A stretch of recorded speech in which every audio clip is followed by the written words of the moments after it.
physical or the legal relationship between different stakeholders and players, but also the flow of the information, the flow of the electricity, and ultimately the flow of the money, because whoever is consuming is paying for the commodity.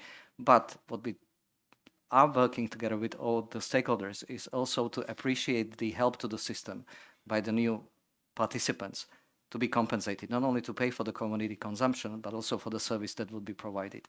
So for us as the company that is responsible for secure and uninterrupted transmission of electricity within the country, but also across Europe, and also company responsible for balancing the grid, which means to keep the stability of the transmission and the distribution of the through the quality, be it the frequency or the voltage, the reactive power.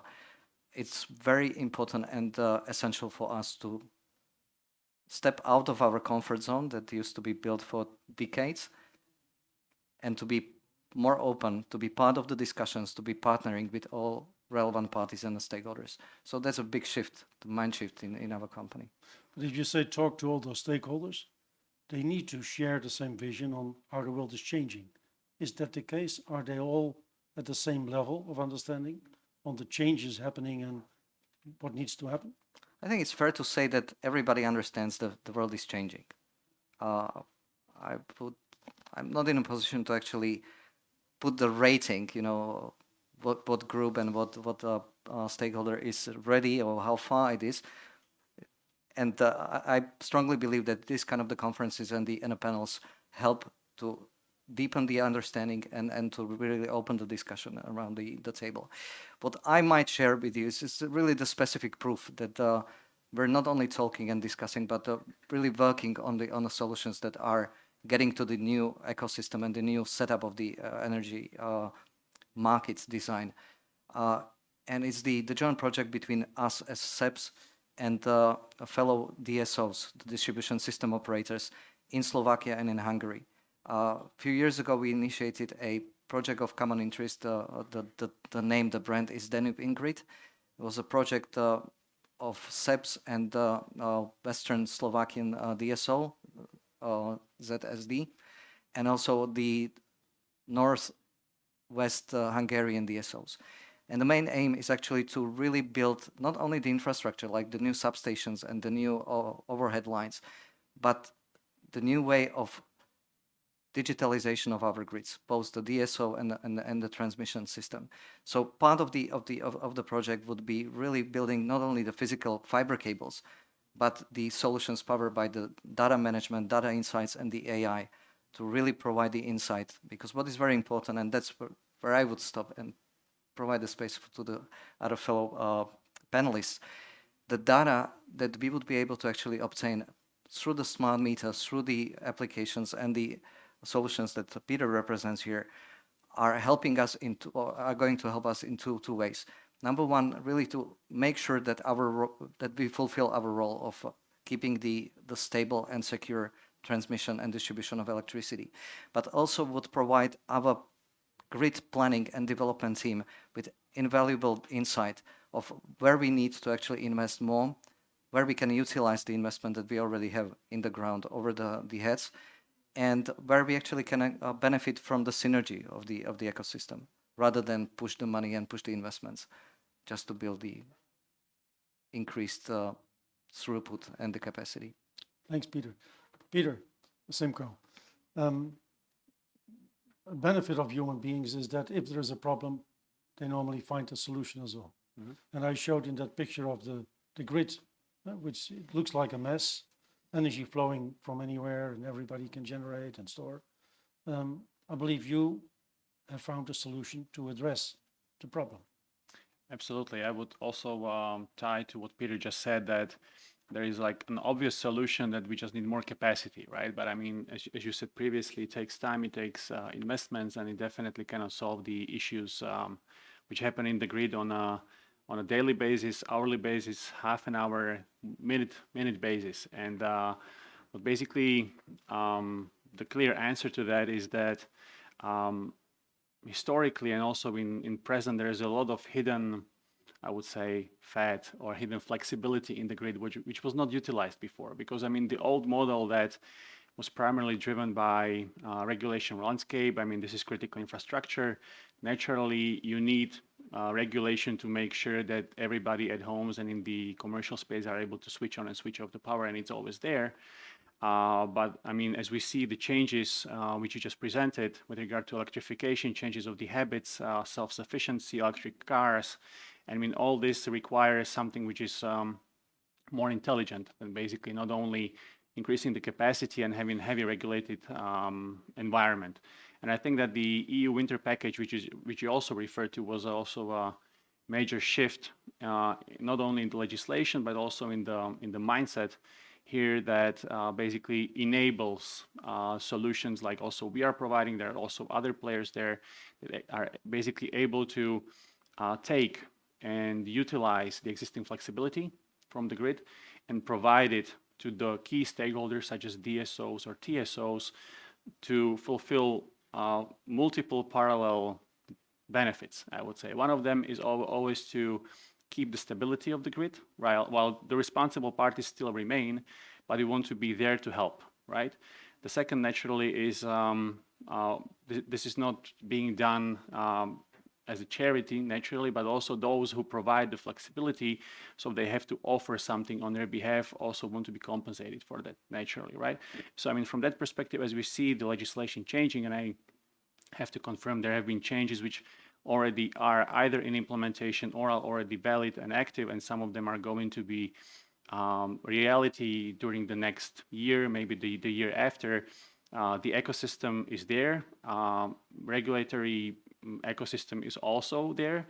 What is always important for the providers of this flexibility is that there have to be, let's call them like motivational levers or factors. So in that case, suddenly there is a portfolio of values that you as a flexibility provider, flexibility aggregator, if you put it that way, can provide to the system. And once this is there, then basically environment or ecosystem for solutions like ours, for example, which is the artificial intelligence powered platform that manages and in real time predicts and manages the assets which are on the grid edge, let's call them on the grid edge. So they are not typically in front of the meter, but they are behind the meter. So they're at the customer locations, either residential or primarily commercial and industrial. And these stakeholders or new players can provide their services and get the benefits for that. And I think this is a healthy mix, which if the regulatory landscape is designed properly, there is enough motivation for the providers of this flexibility to participate that both parties can benefit. So, I mean, we would potentially get less of these red or hot area pictures which you just presented also for Netherlands. So I think from that perspective, we're going in the right direction. We just need to, and I think that also, given the unfortunate situation these days in Ukraine, this also strengthen and put more pressure on the speed of implementation, because we see that what's been obvious and something we could rely on in the past may not be the true anymore going into the future. Thanks, Peter. Ruslan, we see you're online now as well on the big screen. We're now talking here about sort of sophisticating the grid, but you've got very different problems, pity enough. What is the situation in Ukraine regarding the grid? Most of Ukrainian power grids were built during Soviet period, and they have low reliability. The average CID level is about 700 minutes in 2021. It's much higher than CID level in all European countries. During the 2022, the situation has become even worse. A lot of grids were damaged by shellings. In some regions, grids were completely destroyed, and we have local blackouts due to that. But the worst thing is that Russia attacks our transmission system operators, substations throughout all the territory of Ukraine by cruise missiles and drones. By doing that, Russia tries to destroy civil infrastructure, tries to make total blackout in all Ukraine. Total blackout during winter is very dangerous to all population of Ukraine. Actually, such actions of Russia are war crimes. In fact, about 50% of Ukrainian power grids are damaged. It's a big challenge to operate such grid, and we will need to rebuild most of grids after the war. How long will it take to rebuild the grid to an extent that everybody has energy again? I think if we rebuild these grids by our means, by Ukrainian means, it can take a lot of years. But we have a strong support from European countries, from United States, from other countries, and we expect that they will help us to rebuild these grids within maximum year or two. That sounds like a real challenge, but I hope you Yeah. can do so and get the funds to do so. Now, I know you had a plan 2 years ago on how to evolve the grid. You need, I guess, to make a complete new plan based on the current situation. Will the plan be very different, what you implement now, also because of technology changes as we speak? What's the impact on the plan while you basically need to start over again and can take advantage of new technology, or you basically give priority by any means to connect people? How does that work? Yeah, actually, the situation is different in different parts of Ukraine. As for transmission system operators, grids, they are damaged throughout all Ukraine. But as for distribution system operators, half of Ukraine has stable grids and less damaged, with minimum damage. So this year, Ukrainian government has approved the concept of smart grid development in Ukraine on a period till 2035. According to this concept, all DSOs, TSO, and power plants must implement smart grid technologies starting from next year, including smart metering, distribution system automatization, etc. The main purposes are decrease in SID level and losses level in power grids. But due to war, we obviously will have some changes. Some of pilot project already has been started, but in general, the war made a strong impact to these plans. Most of Ukrainian DSOs and transmission system operator and most of power plants were forced to focus on repaired damaged equipment. While war is continuing, smart grid projects are not the first priority in our country. We have to provide electricity to all customers using existing grids. A lot of cost is needed to repair damaged grids. But smart grid projects will become prioritized after the war. Ukraine will reconstruct most of power grids using smart grid technologies. Thanks, Ruslan. Talking financials, big money. Normally, and start with you, Peter, the problem with the investment, and you touched on it before as well, is that one party does the investment, like a DSO, but the benefits might be for service providers, might be for retailers, or in the case of a TSO. How do you see the balance between who does the investment and who has the benefits, and how to work that out in a fair way? It's really interesting question. And if SEPS was a private company backed up by the shareholders or publicly listed, we would probably look at the question differently than we do as being the state-owned and public service company. So what we understand is our role in the ecosystem here in Slovakia, but also across Europe, and investing into the grid and investing into the means and the tools to regulate the system is part of our role. Of course, the devil is in the detail. What is the limit of the investment and where we can actually, or how we can justify the investments to be really beneficial for the ecosystem.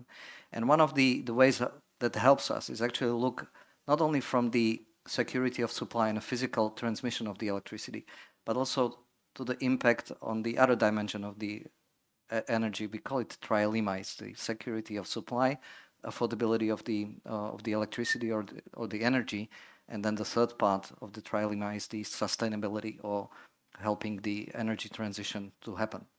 So what we're trying to do in every single investment project or the idea is to look, is it helping the capacity and the security of supply, and how this would actually be affecting the affordability of the price of the electricity, of the affordability of the power. If we can find a balance, then it's one of the answers or the factors to move on. And I give you the example. You read the articles about future investments in the eastern part of Slovakia, either due to decarbonization of the industry or with the new investor coming, building a plant for producing the EVs, etc. Our role is to really make sure that by 26 and further, the grid is ready to accommodate the technologies that all the projects announced in the eastern part of Slovakia would have a sufficient supply of energy or the electricity. On the other hand, we need to make sure that it doesn't boost the tariffs that everybody pays in the electricity bill, be it the tariff of the distribution, where actually the capex and the investments fall in, or the tariff for the system operations. We call it TSS, or Tarifa za systemové služby. That actually covers our cost of procuring the ancillary services or the flexibility. So coming back to your question, trying to look at the question from a different angle rather than who's responsible for what and are we going to pay for it or not. Would you agree that the regulator plays a vital role in fact ensuring that in a country they're all going to the same proper direction and preparing for the future? Is that something the regulator should enforce and at the same time accept the financial cost as well to prepare for the future? Or is it with the parties themselves? Do you see a strong role for the regulator in this respect? Okay, the first part of the answer, yes, it should be part of the regulator's job to be done. The second part, we are really seeing a strong commitment of our regulator in Slovakia to build and maintain the framework that is transparent for all the players, but also to be a body who I don't know if the watchdog is the right word, but really looks deeply and in detail of how different participants and the players are playing the game, to have this kind of the warning lights before any problem emerges. What I can say on behalf of SEPS, we're in very close and very intense discussion with the regulator, and that actually keeps us in full attention every day, because what they are supposed to do, and they've been doing that, is really ask very, very critical questions, and sometimes getting us out of our comfort zone, saying, guys, this is your investment plan, or this is your OPEX, this is your headcount. Do you really need to actually reach this kind of the values? Because at the end of the day, this is going to affect the cost of the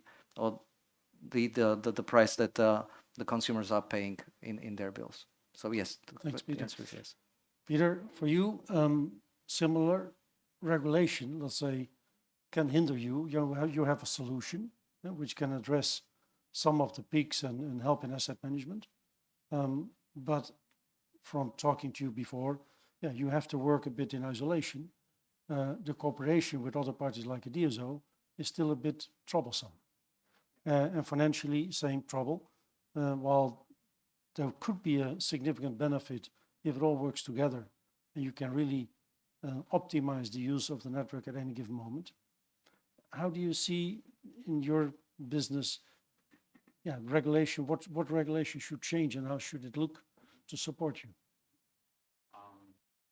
I definitely agree that the role of regulator is vital.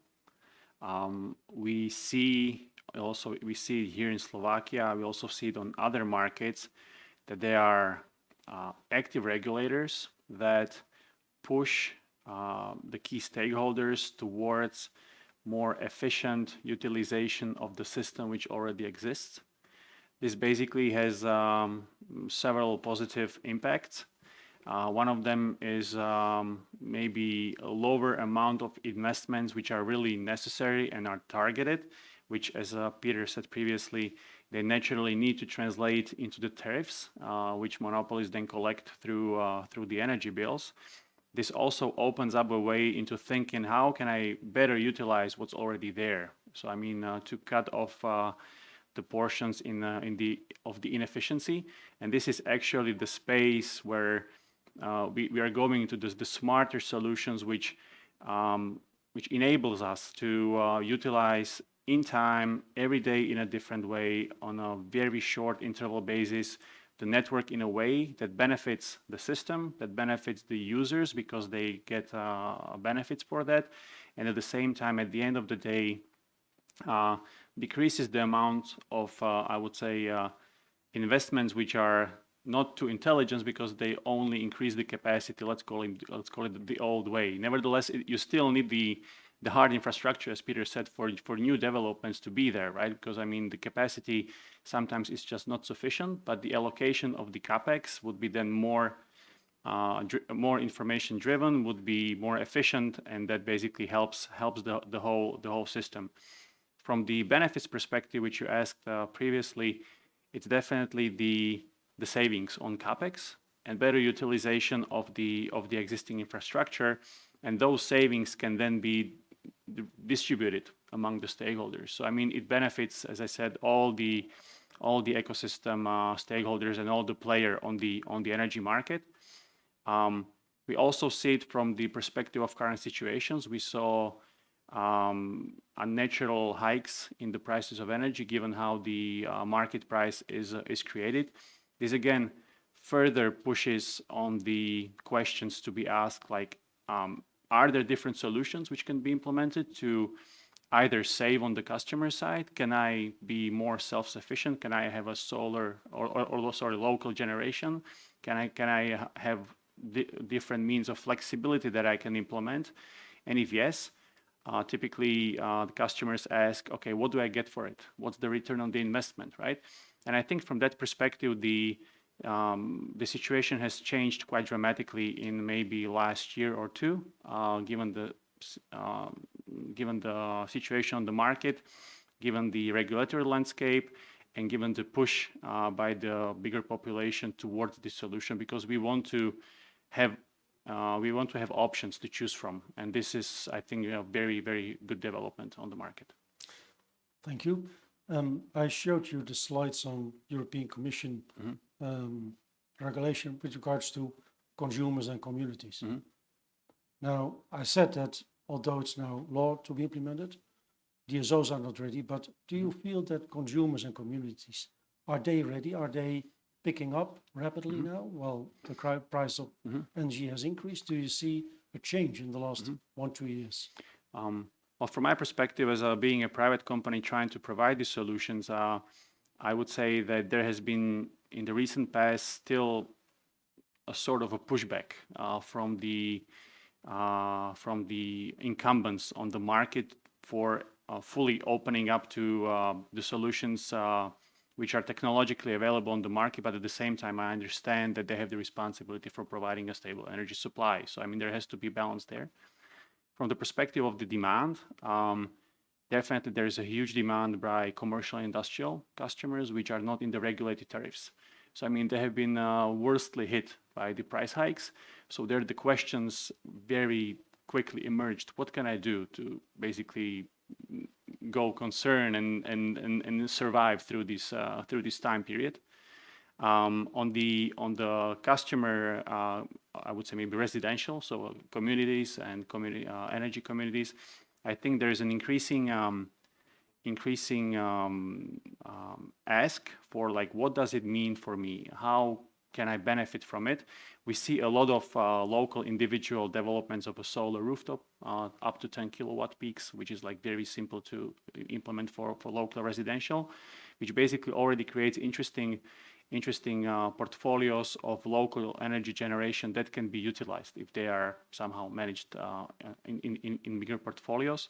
So I see a lot of potential in the energy communities. I would say that the education has not yet happened, so people I don't think they really know. But we've seen a lot of demand coming from municipalities, which are, I think, a good starting point for the communities to start to emerge, because also municipalities have been quite badly hurt by the energy prices, and the questions keep coming. Mm-hmm. But do you believe that the business case, the financial benefit, is the main driver at the end of the day for consumers or communities? I really think so. Also, by the discussions that we are having, it's either, we haven't seen it before, that there has been typically use case for different markets, that there has been a question of resiliency. So, I mean, if the power goes out, what does happen in the upcoming 2 to 3 hours? And this is typically coming out from, or the demand is coming by the commercial industrial customers. And they are really concerned also about the what's called the micro glitches, like you know, you have very short interruption of the power supply, and then all the technology breaks up, and you need 5, 6, 7 hours to basically get it back together and keep it running, because it's all automated, right? And the second is I would say it's always the first, but sometimes it is the resiliency. But the first is, okay, I invest in this. What do I get for it? What is the return on the investment? And it's really a business case driven. Thank you. Ruslan, question to you. You're now in the state agency in the Ministry of Energy, but you have an expert background in smart grid, smart metering. How do you feel, what functionalities should smart meters provide to support this trend, to provide the information needed to see what's going on? You have strong opinions on that? Yes. All existing smart meters in Ukraine, it's about 5% of total number of meters, are actually obsolete, because they can provide only distant reading of consumed amount of electricity, but it can't provide information about power quality and parameters of grid. But for the purpose of effective maintenance and operation of a grid, we need online a lot of parameters. So a lot of these parameters can be provided by modern smart meters. So Ukraine is planning to replace all meters for smart meters within next 10 years. Of course, is correcting our plans due to war. I think it's quite possible. The final plan is to complete this work till 2035, but I think it's possible to do this work within 10 years. But all these smart meters and metering system must be functional, with possibility to provide all parameters of grids. Thank you, Ruslan. With more and more devices, I had a slide in the beginning, security becomes a bigger issue, and I think you have experienced that as well. What can you share about attacks in the grid, and is that a serious issue these days in Ukraine? Yeah, we have a big experience in this field because the first massive cyber attack on the Ukrainian energy sector was in 2015. And after that, Ukraine grids became much more resilient to cyber attacks.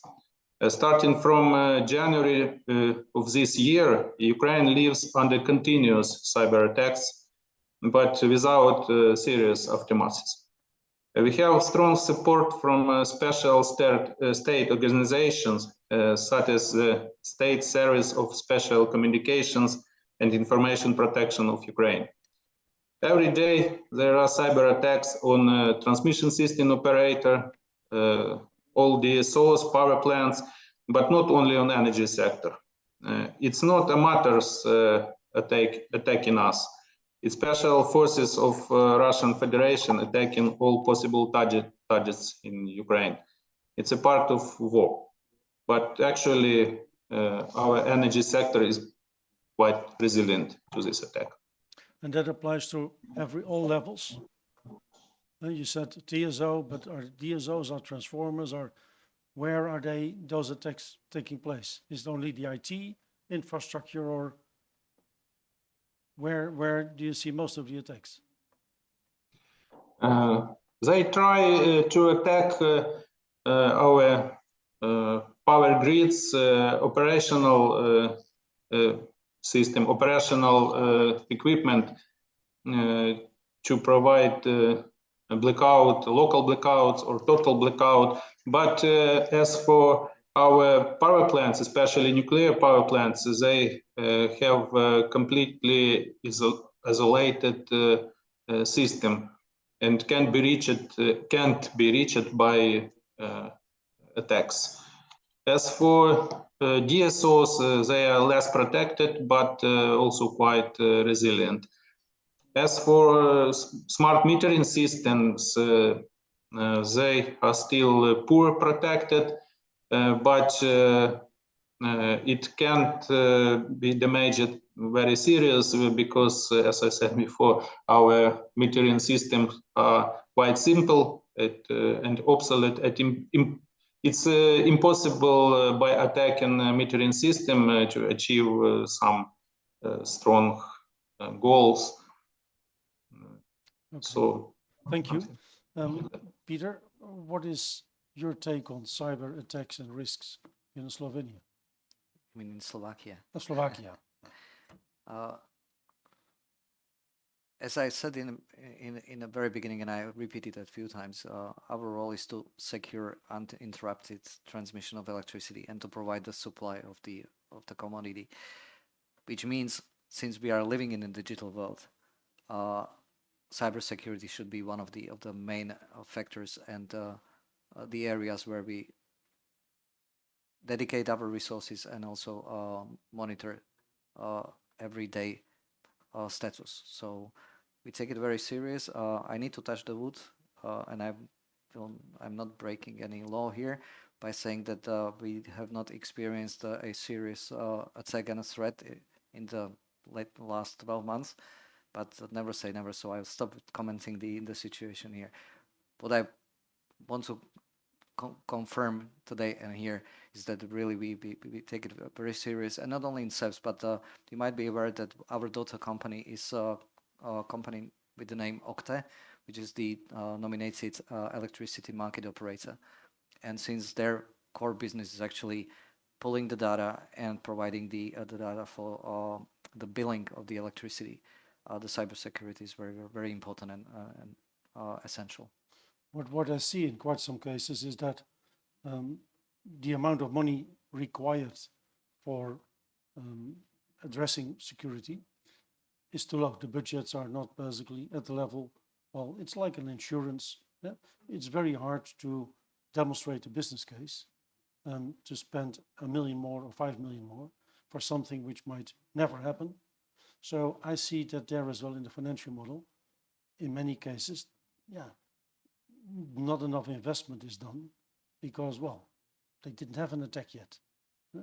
Is that an issue you see, that you don't get enough money for the level you would like to implement, or is that not an issue?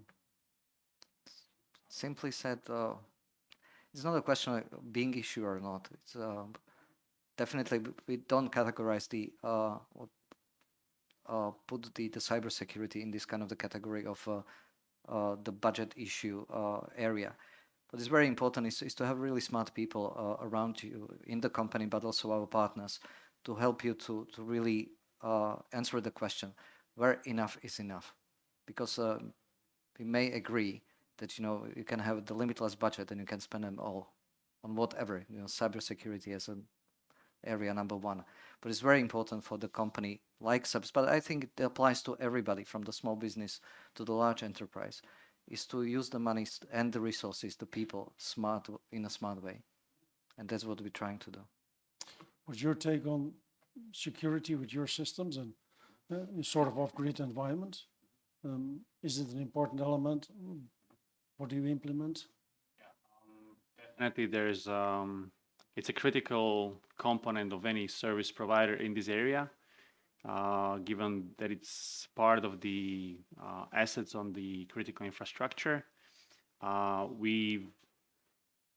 would say that anybody that operates digitally have seen different types of approaches or attacks on their infrastructure. The key, as Peter said, is to have the solutions designed, and it's important to stress continuously improved to be able to withstand that. So as Ruslan said, some of the systems are fully isolated, but I mean, sorry.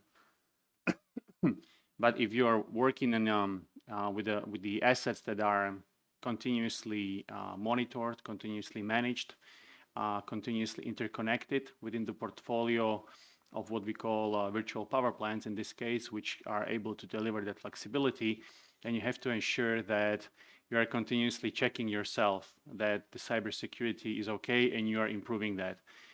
Fortunately, there are lots of also ethical hackers on the market which can provide you with this sort of services that can further improve the status you're in. It's important not to forget about it, and yeah, invest in it. The question is how much is enough, but I would say also that there are two ways, or at least two ways that needs to, or that customers also ask, and one of them is the logical security of the communication. So I mean, how you approach the data exchange and how secure is that? What are the means of preventing any breaches and cyber attacks? And what we also see from the customers is the, I would say, or I would frame it as hardware reliability concerns. So we see also from the customers when we go into implementation of, or they invest into the implementation of the new assets that can provide this flexibility, there is a difference. What is the origin of these assets? Where are they produced? If there are any risks, basically over there. So I mean, some of the assets may be, or some of the producers may be deemed more risky compared to the others, and that's also what the customers typically want to choose from. So they want to have some better assurance of the reliability and ability to withstand the potential attacks. Yeah, to put it more blunt, what you said, there are cases and countries where they see the grid as a critical infrastructure, and for instance, do not allow Chinese products in telcos, but also not in the grid. Yeah. Is that a trend discussion taking place here as well? We've seen it at some of the customers which were part of the critical infrastructure with regard to the connection into the grid. They are not the grid operators, but they want to make sure that the hardware being invested into and implemented and interconnected, exactly as you said, is not coming from China, from certain producers, for example. Yeah. There is, of course, the ability for questions from the audience as well. And maybe, are there any online questions? Yeah, we have some online questions as well. Let's take the first one. Peter, what can be the possible instruments to de-risk new investments in flexibility? could a balancing capacity CFD be the way to attract new investments? It's a really interesting question, and I believe it's obvious to every person or the company that considers to invest in building a new source of electricity that would also provide the flexibility. That's actually part of the larger picture and the capacity mechanisms that both the TSO and the particular ministry responsible for energy could apply in the country.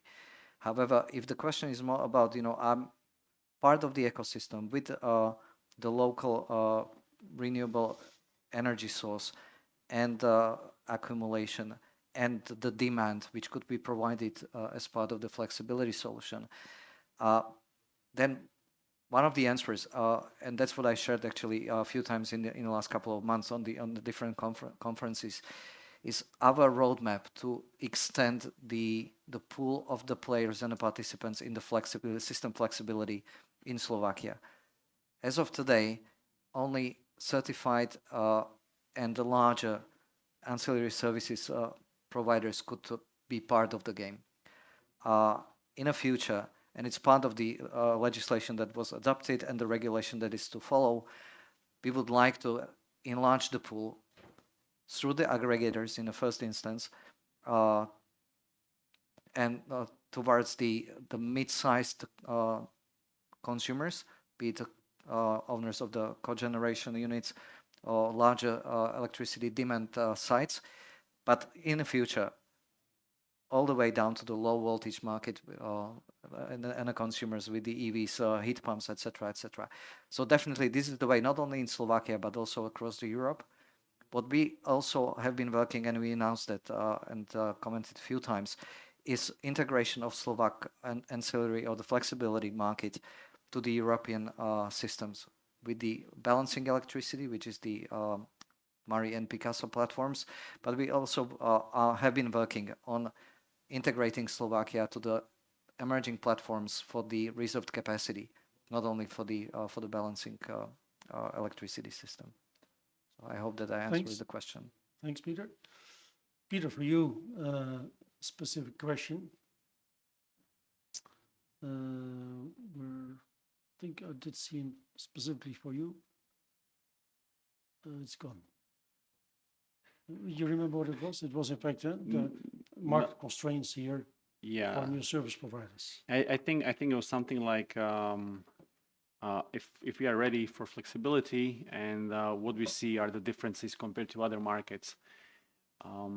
If I remember it correctly, I definitely think we are ready for flexibility from the perspective of the end customers or prosumers being able to provide it.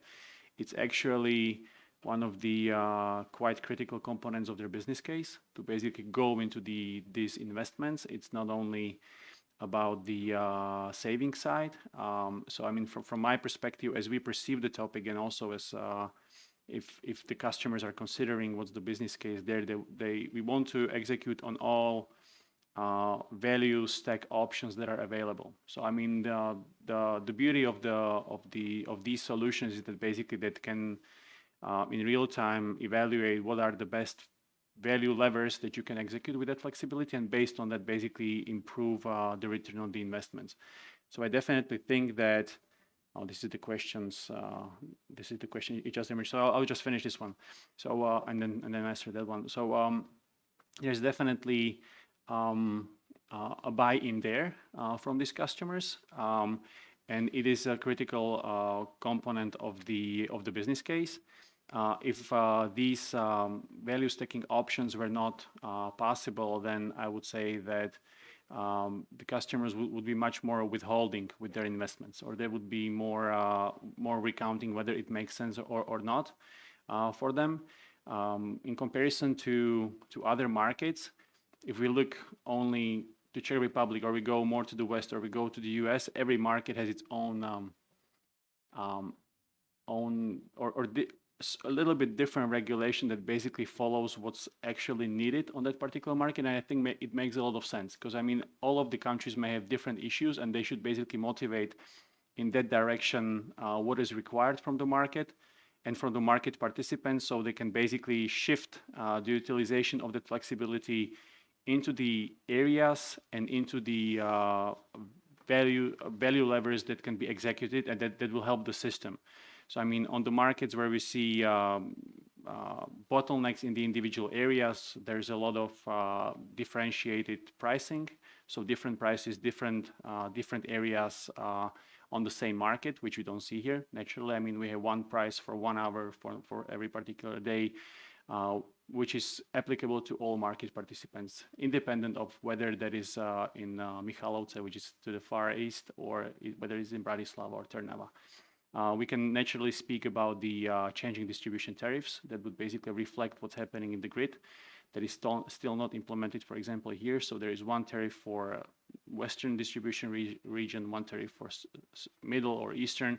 So this is not really variable, even though historically we had lower and higher tariffs, which were implemented by distribution companies. But the difference, for example, was not sufficient enough for all the market participants to operate based on that. Thanks. We'll take another one. Yeah, this was your Peter Simco.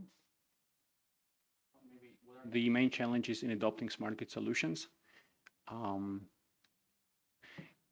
If I was asked that question maybe a year ago, I would go and on and on and on. And what's basically there, as Peter said, the legislation, from my perspective, is already there. The regulation is following. There is a lot of awareness on the market. So I would say right now, I think we need to maybe streamline the process of interconnection capacity, because there are differences how the interconnection capacity is being let out. So I mean, the participants can basically ask for interconnection because it's not unlimited naturally. And I mean, we have seen batches of interconnection capacity being provided availably. To be available, we've seen on the other markets that the process is more transparent. It's more digitized. There is more communication between the applicant and the DSO in this case. So I mean, this is something that can be improved to make the process more transparent and more believable by the market players, which may sometimes find themselves stranded because they have the money, they have the assets, they just want to interconnect, but they're not given the option to. So I mean, this is, I think, that's something that is I think, bottleneck, but we have seen good development also in the legislation there. Yeah.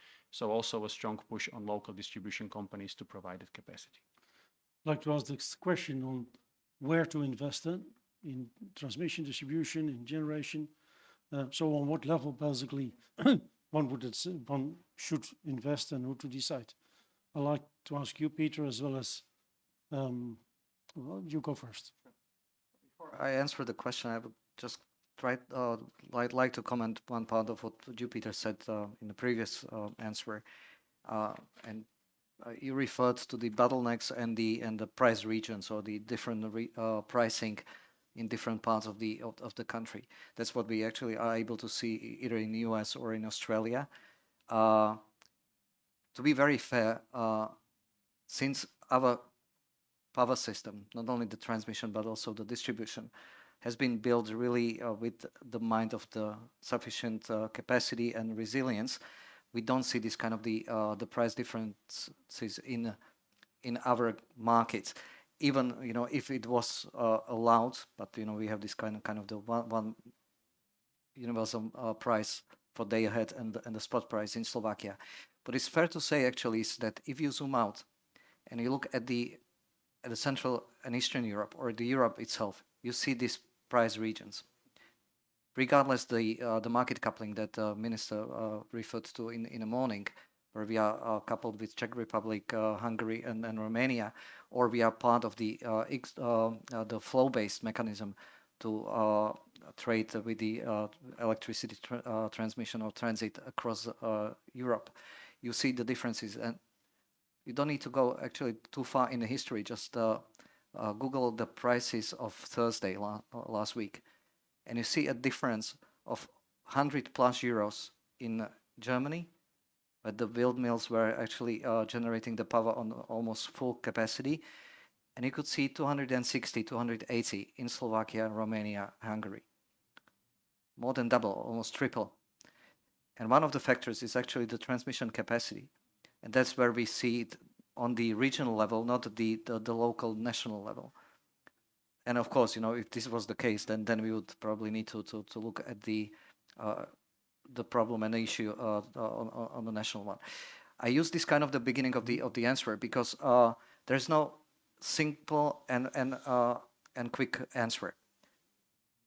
It requires the cooperation and exchange of the ideas and the evaluation of cons and pros of the projects by all key stakeholders, starting with the Ministry of Economy that is responsible for the energy strategy and the execution, all the way through the TSO, regulator, the distributors, but also the key players, the power generators.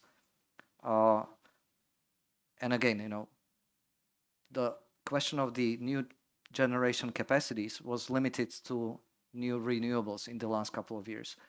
With the war in Ukraine and a push to having the security of supply and a security, not only in Slovakia but also across Europe, the nuclear was adopted as sort of the tolerated or carbon-free accepted energy for the future. And that's another area of the discussions that are to come if they have not already started in Slovakia, but also across Europe. I saw a question about the new renewables to be connected to the grid, and we're talking about the rooftops on the office buildings, hospitals, and so on. That's again coming from the owner of the building or the business with the large warehouse. I would like to have a control over my bill. It's obvious. And one of the ways today with the spiking prices is to have the capacity of the renewable, which is the solar panels. That's what we, together with the DSOs, are supporting and are doing everything possible that for the rooftops, not the large renewables, we want to create the possibility. We don't have an issue in the eastern part of Slovakia with that. We don't have an issue in the central part. We hit the rock in the beginning of summer here in the western part, but we have been working together with the regulator and the DSO to get it sorted. For now, we sort of helped to smooth the process, but the game is not over. What I would like to stress as a principle, it's in our interest to enable the families, the households, but also the SME market and the institutions to use the rooftops as part of their arbitrage of the pricing.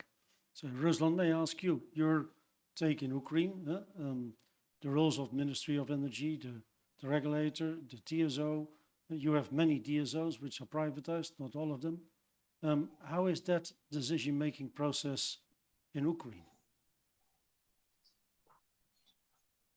Actually, we have a strong regulator. Our online guest, yeah, still there. Yeah, we see you. Yeah.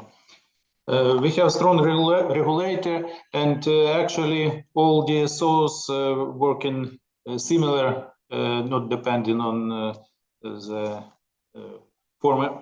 state of ownership. But some private DSOs even move faster in developing smart grid, in implementing smart grid technologies. For example, some DSOs already implemented project of modernization of dispatcher centers, start to provide modern distribution system automatization, and some small project for smart metering. And the role of ministry and our state inspectorate of energy supervision is to control technical solutions, actually controlling technical part.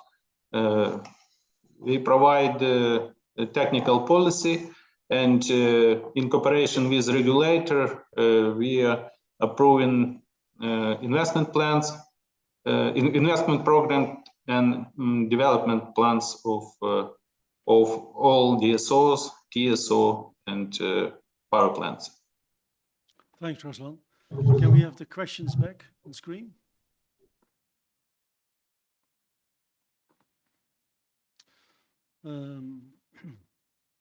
There was one as well I saw on the what to do with the old grid. Give you my take and then like to get yours. I believe that it's not so much a matter that the old grid needs to be pulled out and thrown away, because if one would have the proper information about the energy flows anywhere in the grid, real insight, you basically can much better decide where you need to invest or where you need to enlarge than just, let's say, enlarge everything. That's first of all, proper insight. But then while we're gonna move, I'm a strong supporter for decentralized grids. That basically takes part of the pressure as well on the backbones, if there is more done decentralized. So it does not need to be thrown away and pulled out. Would you agree that optimizing based on proper information is the more likely way forward than pulling out and putting new things in? So more bits and bytes than aluminium. We can agree that any responsible decision should be based on the data. It's a matter of being smart, but also responsible. So here I agree. In terms of the decentralization of the marketplace and the ecosystem, that's the way we're heading to, and there's no dispute from the principle. What is very important, though, to say is, and that's what my mentor, actually, my first mentor, told me in the very beginning of my training, Peter, in the relationship of two people or the group, the most dangerous thing is unfulfilled, untold expectations. And what I feel and we feel in discussion across the table, central model, decentralization, renewables, aggregation, accumulation, and so on, there's a lot of details that are not tackled, just let on the high level. And when we talk about the decentralization, from the way of how to include the consumers and the small generators to be part of the flexibility, by all means, that's the intention. And Peter could actually talk about it, not only the solutions for the grid operator or the TSO, but also for the balancing responsible groups, the entities that are responsible for the balancing of the number of the communities, municipalities, and so on. However, what needs to be really shared is that the extreme explanation or the understanding of decentralization, which means we don't need to have the central backbone and a grid, it's not correct. And just, the very quick checksum here. If I'm building a small ecosystem in the town I'm living, and I would like to actually build it as off the grid, I need more than just the solar panels to feed in the electricity for the households, for the businesses, for the hospital. You need to have some sort of the baseload source of the electricity, because in our conditions in Slovakia, it's just 12% of the theoretical load that could be produced based on the installed capacity of a solar. Like if you have the 1 megawatt installed capacity, you don't get 24 hours times 365 days megawatt hours of the electricity, just 12%. For the rest, you need to have the other source. You can help yourself with the accumulation. I try to summarize here. We share the same understanding, the shared principles, the ambitions. What we're trying to share with all the people around the table, let's not get stuck on the high-level bullet points or the headlines. I fully agree with you, Peter. I'm not saying that we don't need a TSO. I do believe those... I didn't take it personally. I believe in decentralized grids and communities become a strong trend, but you need that backbone to interconnect all those islands of automation. I'm going to go to closing remarks because it's time. Otherwise, I'm not doing a proper job. I think it was an interesting discussion. I hope you found that as well. Can Mark, My closing statement would be, it starts with a vision. All the participants in a given country need to basically sit together and talk about how the world will look 5 or 10 years from now, and agree that any decision, any step forwards need to be supporting that new world together. So start with a vision and then go fast. Thank you. Mark, can I just use the opportunity, 1 minute, having our friend from Ukraine there, to thank for really open and very intensive cooperation with Ukrenergo and other TSOs in Europe. It's a really challenging time, and we've been in contact with Volodymyr and his team from the 24th of February on a daily basis. So what I would like to say is that we really appreciate the way how you handle this kind of the unfathomed situation. We take the flipping the switch and getting the lights on, as Grant said here. It's very different in Ukraine. So we stand with you guys and trying to help in any possible way. That's what I Thanks, would say. Peter. Proper remark. Ruslan, thank you very much for joining. We'll support you wholeheartedly in with your goals on rebuilding Ukraine as soon as possible with the latest technology. Peters, both you Thank you very much. thank you for joining the panel, and audience, thanks for being here. Bye. Thank you. Thank you for your support.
Hej, hej, hej, hej, hej.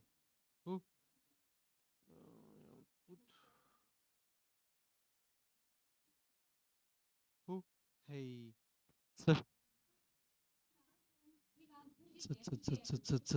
Hej, raz, dwa.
Halo, halo.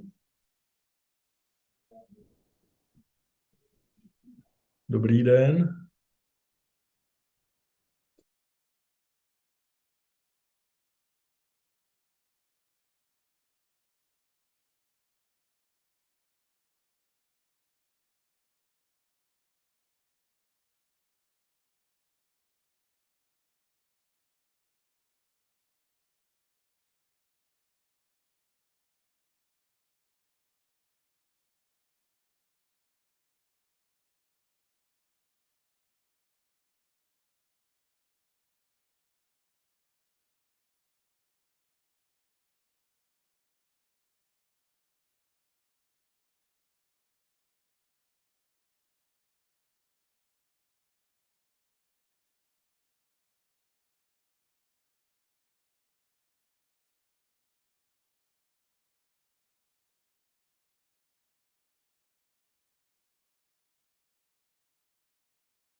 Ještě na chvíli.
For the audience that this panel, extraordinary panel, exceptional panel, is going to be in Czech and Slovak language.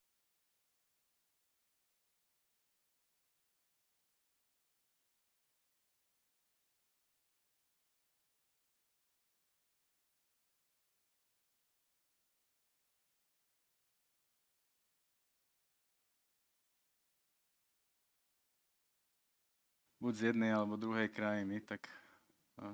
Narodený v Československu. Narodený v Československu.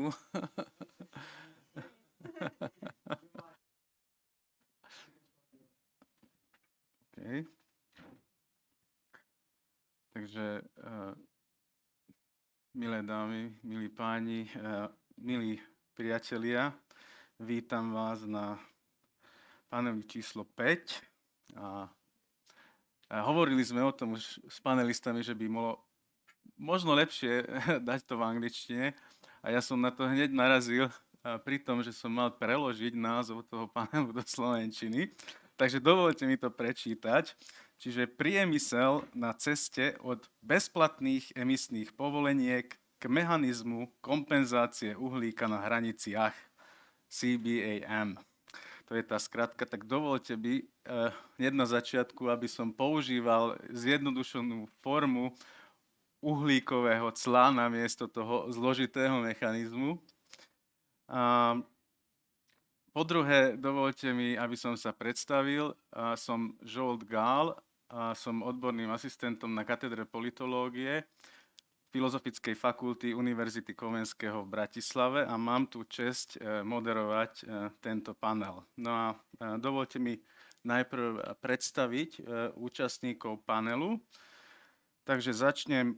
Katažina Davidová, ktorá je senior výskumná pracovníčka z Europeum Inštitútu pre európsku politiku v Prahe. Potom je tu Radovan Ďurana, analytik z INESu, z Inštitútu ekonomických a spoločenských analýz v Bratislave. Dobrý deň. Potom je tu Tomáš Jungwirth Březovský, ktorý je vedúci analytik klímatímu AMO, Asociácie pre medzinárodné otázky z Prahy. Dobré odpoledne. A posledný, ktorý je fyzicky prítomný, je Michal Pinter, riaditeľ pre styk s vládou a Európskou úniou US Steel Košice. A popri tom máme ešte jedného účastníka, ktorý bude online. Je to Daniel Urban, predseda predstavenstva z Oceliárskej únie v Českej republike. Vítame vás. Dobrý den do Bratislavy. Takže to sú účastníci panelu. Ja si myslím, že to je veľmi vyvážené. Máme tu ľudí z think tankov, máme tu ľudí z priemyslu. A aby to bolo blízke tej československej dokonalosti, tak v osobe moderátora tu máte aj jedného človeka z akademického prostredia a maďarskej národnosti. Takže môžeme aj začať. Formát bude nasledovný. Každý účastník bude mať svojich 6-7 minút, aby povedal nejaké hlavné posolstvá.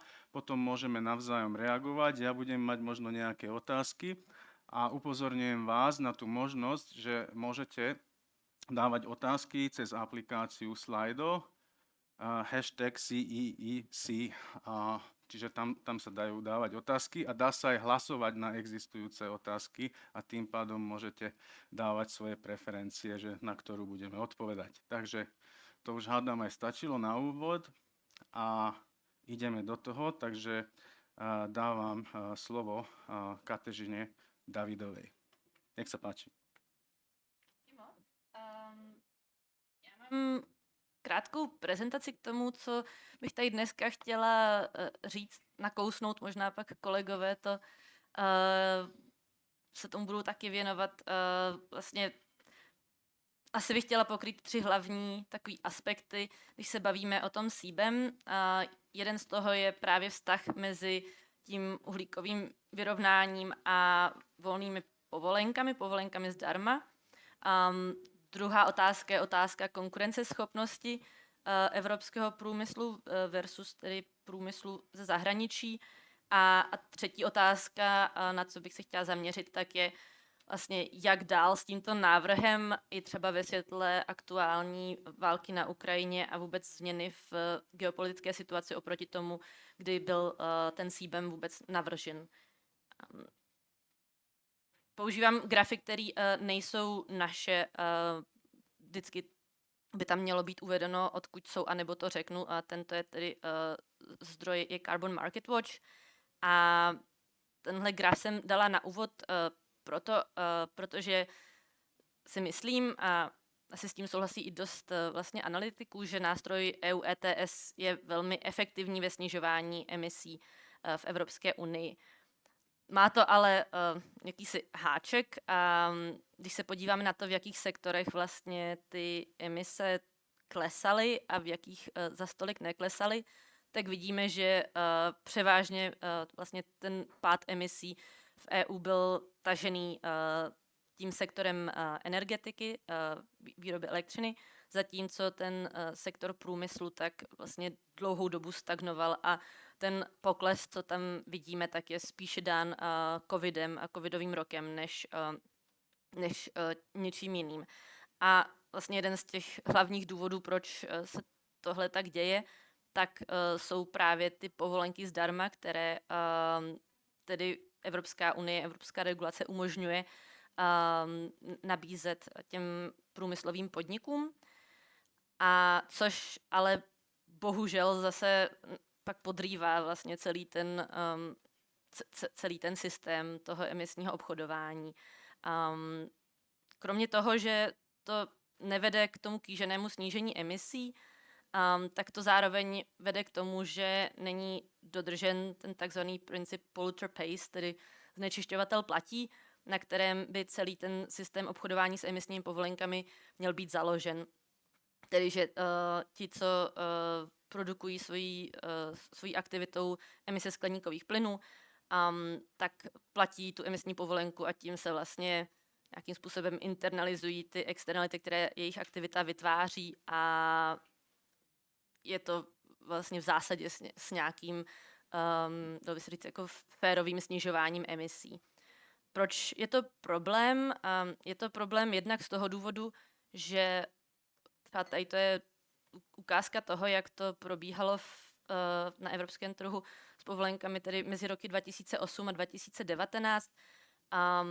Je to problém z toho důvodu, že ty průmyslové sektory, průmyslové firmy, které můžou dostávat ty povolenky zdarma, tak nejenom, že tedy nemusí platit za ty emise, které vylučují, ale zároveň některé z nich vlastně z toho mají i zisky. Není to tedy jenom třeba tu přealokací, jsou tam i další vlastně faktory, jako třeba to, že ta cena povolenky se potom vlastně přenáší na koncového zákazníka a tudíž to neplatí ta průmyslová firma, ten sektor, ale ve výsledku to vede tedy k tomu, že Evropská unie, členské státy přichází o určitý zdroj příjmů, které by potom mohly vlastně recyklovat a zpětně dávat do té ekonomiky na podporu dekarbonizace, třeba skrz modernizační fond nebo inovační fond. A na druhé straně, když se vrátíme k tomu principu, tedy na kterém by to mělo být založeno, že ten, kdo znečišťuje, tak i platí, tak ten princip tady vlastně není dodržen, což možná v dnešní době je ještě důležitější než dřív, protože vlastně se uvažuje o tom například, že se zavede systém ETS i pro sektory, jako je silniční doprava a budovy, kde by vlastně ti, co to budou platit, byli i obyčejní občané, malé a střední firmy a podobně. A myslím si, že v tu chvíli, pokud by k tomuhle došlo, tak by opravdu nebylo úplně férové a nedodrželo by to vlastně nějakou společenskou smlouvu nebo nějaký tady nepsaný kontrakt, když velcí znečišťovatelé platit nemusí, zatímco ti drobní znečišťovatelé, domácnosti a podobně, tak by se na tom nějakým způsobem začali podílet finančně. Tak to je asi ta první věc, co jsem chtěla tady otevřít. A teď k té konkurenceschopnosti, protože vlastně často slýcháme, že to uhlíkové vyrovnání na hranicích má nahradit, nebo respektive minimálně nějakou dobu by mělo být ruku v ruce jít společně ještě s těmi povolenkami zdarma a postupně tedy je nahradit a vystřídat proto, abychom chránili evropský průmysl proti úniku uhlíku, což znamená, že by se přesunul do zahraničí, kde vlastně ta cena uhlíku je nižší nebo není žádná.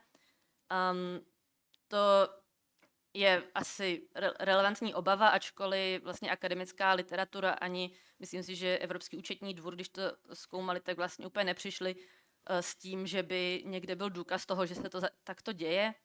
A druhá věc je, že Evropská unie v tom rozhodně není sama. Nejsme jediní, kteří by vlastně se snažili nějakým způsobem snižovat emise skrz ty tržní mechanismy, což je buď to tedy obchodování s emisními povolenkami nebo uhlíková daň. A tady jsem jenom dala takovou mapu, která ukazuje vlastně, které země světa už nějaký způsob zpoplatnění uhlíku mají. Je potřeba samozřejmě říct, že se velmi liší v tom, kolik za tunu CO2 se v té zemi platí. Většina těchto systémů, které tady vidíte, tak má tu cenu za tunu CO2 ještě poměrně nízkou, pod 10 euro nebo $10 na tunu. Ačkoliv vlastně podle vědeckých poznatků by měla ta cena spíše být mezi asi 40 až $80 na tunu, aby to vlastně vedlo k tomu, že globálně ty emise budou se snižovat. Co tím ale chci říct je, že ty trhy, kam by vlastně ta produkce mohla z EU odcházet, tak se budou postupně spíše snižovat než zvyšovat s tím, jak vlastně více zemí bude na nějaký způsob zpoplatnění uhlíku přecházet a tím pádem vlastně ta obava z toho úniku uhlíku nemusí být možná zase tak opodstatněná. Poslední slide, který tu mám, tak se týká toho vlastně, v jaké se nacházíme geopolitické situaci. Tady jsou vlastně země podle toho, jak by podle toho aktuálního návrhu Evropské komise se jich to dotýkalo. A vidíme, že vlastně v těch asi třeba top 5 zemích, kterých by se ten CBAM dotkl, tak je Ruská federace, Čína, Turecko, Británie, ta asi teda by nakonec by se to asi nedotklo, protože vlastně mají vlastní systém obchodování s emisemi, a Ukrajina. A když se podíváme na to, v jaké jsme nyní situaci, tak vlastně s Ruskem obchod klesá, máme tu sankce a dá se očekávat, že obchod bude klesat nadále. Čína to tam zůstává, Turecko je poměrně strategicky důležité, není v té vlastně válce Ruska proti Ukrajině a přeneseně i vlastně Evropské unie a nás. Takže tam by ten CBAM potenciálně mohl být vnímán třeba dost jako nějaký útok na vzájemné vztahy. A pak Ukrajina, tak tam vlastně v aktuální situaci je asi dost nemyslitelné, že bychom vlastně uvalili nějaké extra clo na produkty z Ukrajiny. Tam spíše bychom měli se zbavit o tom, jak můžeme Ukrajině pomoct vlastně s poválečnou rekonstrukcí, snad až tedy válka skončí, jak třeba pomoci s nějakým Marshallovým plánem a podobně dostat vlastně ukrajinskou ekonomiku zpátky na nohy. pokud možno co nejvíce pomoct právě i dekarbonizovat. Ale co tím chci říct je, že možná CBAM nebude v tuto chvíli úplně tím nejvíce žádoucím řešením a mohly by přijít na scénu i další alternativy, jak se vlastně snažit tu evropskou klimatickou agendu dostat i do zahraničí. Třeba na COPu teď se hodně diskutovaly ty takzvané Just Energy Transition Partnerships, kdy vlastně se jedná o bilaterální dohody se zeměmi, které jsou hodně závislé na uhlí, takže třeba s Jižní Afrikou, Indonésií, Vietnamem, kde tedy ty rozvinuté země jako EU, USA, tak se domluví na nějakém spolufinancování vlastně investicích do té dekarbonizace a spravedlivé transformace tady v těchto zemích. A je to vlastně výsledek je podobný, globální emise klesnou a není to jenom EU, která ty emise snižuje, ale jde se na to trochu jiným způsobem než tím, že vlastně na hranicích uděláme si nějakou uhlíkovou zeď. A tím bych to asi skončila a budu se pak těšit na otázky a diskuzi. Ďakujem veľmi pekne a hneď dávam slovo druhému panelistovi, Radovanovi Ďuranovi z Inštitútu INES. Nech sa páči. Ďakujem za slovo a toto by som poprosil až na konci, to je vyvrcholenie môjho príspevku. Ešte dúfam, že to nikto nestihol prečítať. Pozerajte sa na mňa. Na mňa. Dobre. Vývoj obchodovania s povolenkami má za sebou dlhú históriu. Ja som vzdelaním ekonóm, takže keby som mohol uvaliť daň, tak by som to považoval za lepšie riešenie ako emisné povolenky. A keby táto daň bola plošná svetová a mala by rovnakú sadzbu na tonu uhlíka úplne všade, tak v učebniciach ekonómie by sme mali krásne riešenie s jednoznačnými výhodami a nevýhodami. Ale bohužiaľ táto možnosť tu na stole nie je. Máme emisné povolenky, ktoré na rozdiel od dane majú výhodu v tom, že regulátorovi umožňujú zabezpečiť pravidelné klesanie stanovených emisí. Pochopiteľne zdraženie výroby vyvoláva motiváciu k úniku uhlíka a ak sme ju doteraz v nejakom veľkom množstve nevideli, tak to bolo hlavne preto, že cena povoleniek sa pohybovala v jednotkách rádovo maximálne možno do 20 eur, čo nemalo taký veľký efekt, ale to, čo sme videli, emisné povolenky na úrovni 80-70 eur, tak to už bude úplne iná hra a úplne iný príbeh a vidíme to už teraz na tom, ako spoločne s rastúcimi cenami energií sa obmedzujú produkcie hliníka alebo smaltovanie zinkové a podobne. Vidíme to aj na Slovensku. Oravské ferozliatinové závody zatvorili tú výrobu. Jednoducho váha emisnej povolenky je teraz výrazne inšia a bude prispievať k úniku uhlíka. To je vlastne to, čomu mali bezplatné povolenky zabrániť. My máme, alebo dôležitou súčasťou debaty o uhlíkovom cle, respektíve o nakupovaní certifikátov pri dovoze do Európy, je otázka toho, čo sa urobí s nepriamými nákladmi. To je niečo, o čom verejnosť v podstate nevie, alebo 99% ľudí o tom nikdy nepočulo. Všetci si myslia, že emisie to je len to, čo ide z komína, ale práve firmy ako sú výrobcovia hliníka alebo iných ferozliatín, ktorí využívajú elektrínu vo svojej výrobe, tak oni nesú aj nepriame náklady. Čiže nejde nám len o to, koľko dymu v žiari nad Hronom vylezie z komína, ale ide nám o to, akú cenu, nepriamu cenu za uhlík zaplatí výrobca pri nákupe energie.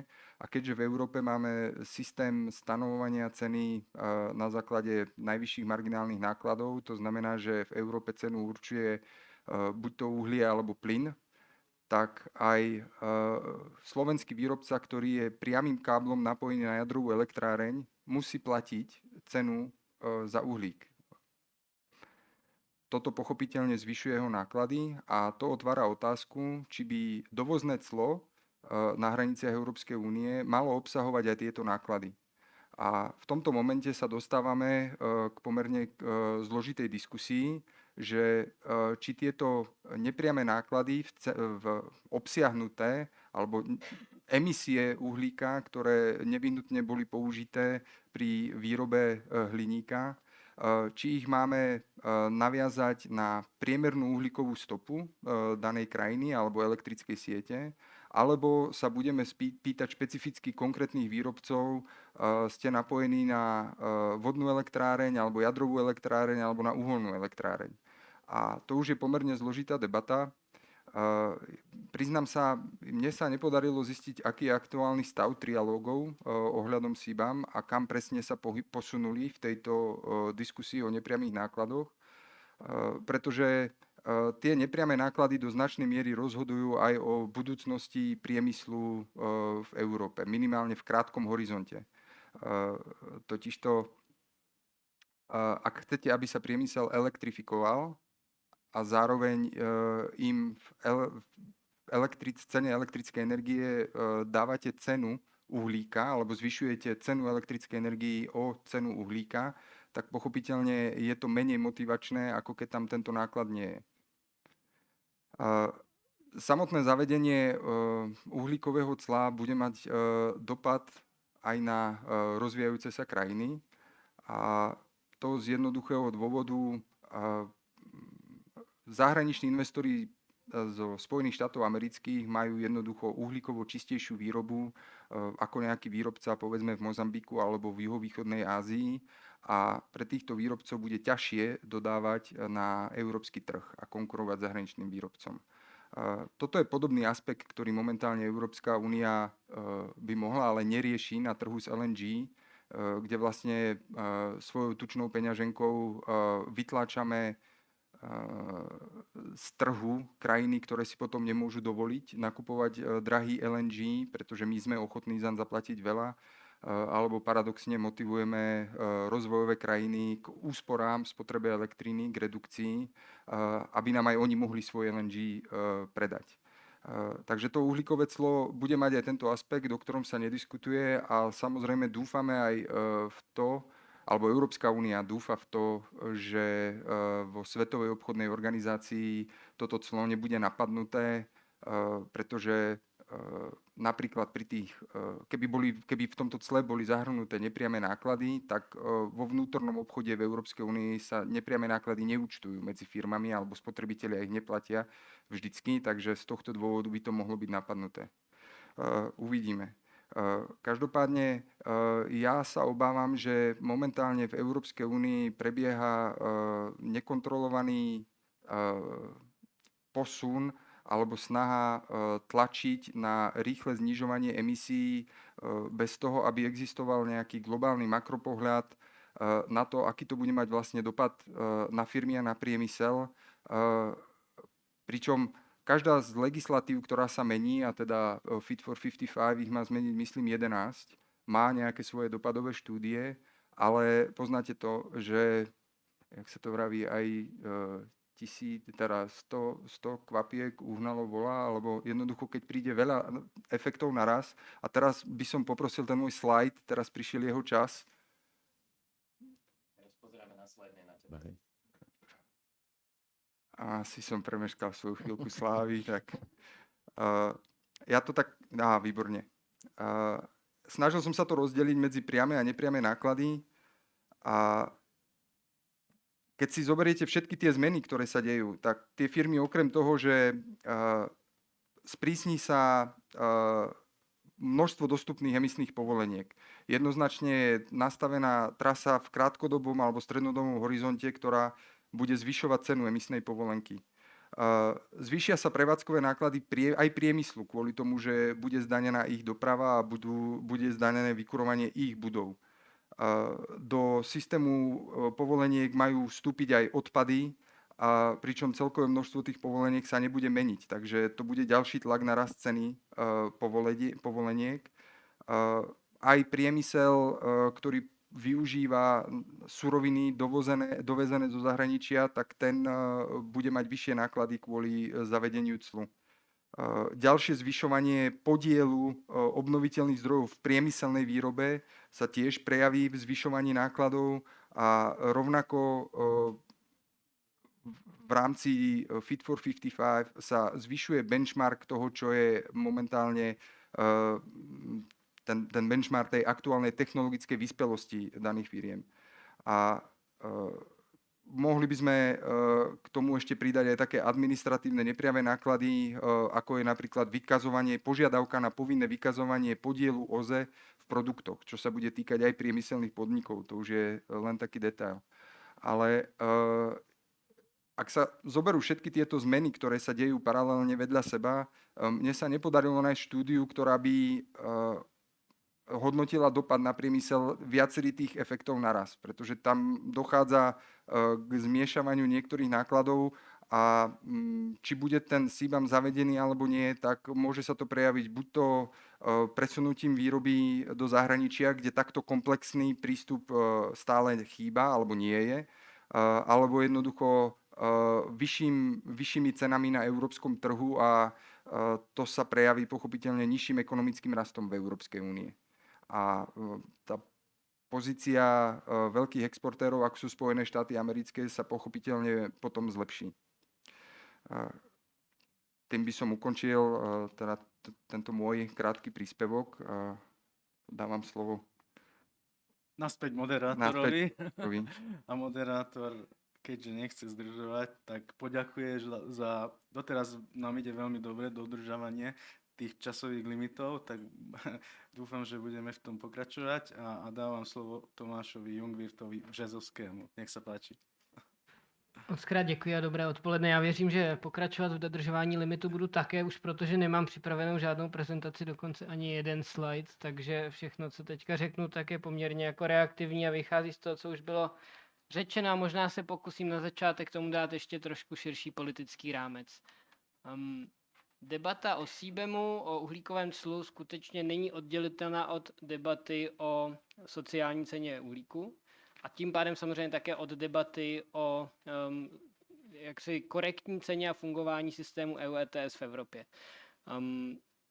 Víme dneska, že i přesto, že cena povolenky v posledním roce výrazně šla nahoru, takže stále zaostává za takovou cenou, která podle dostupných vědeckých a mezinárodně analytických studií by byla adekvátní pro to, abychom se dostali na ty scénáře snižování emisí, které potřebujeme, viz World Energy Outlook, který byl prezentován před chvílí v hlavním sále.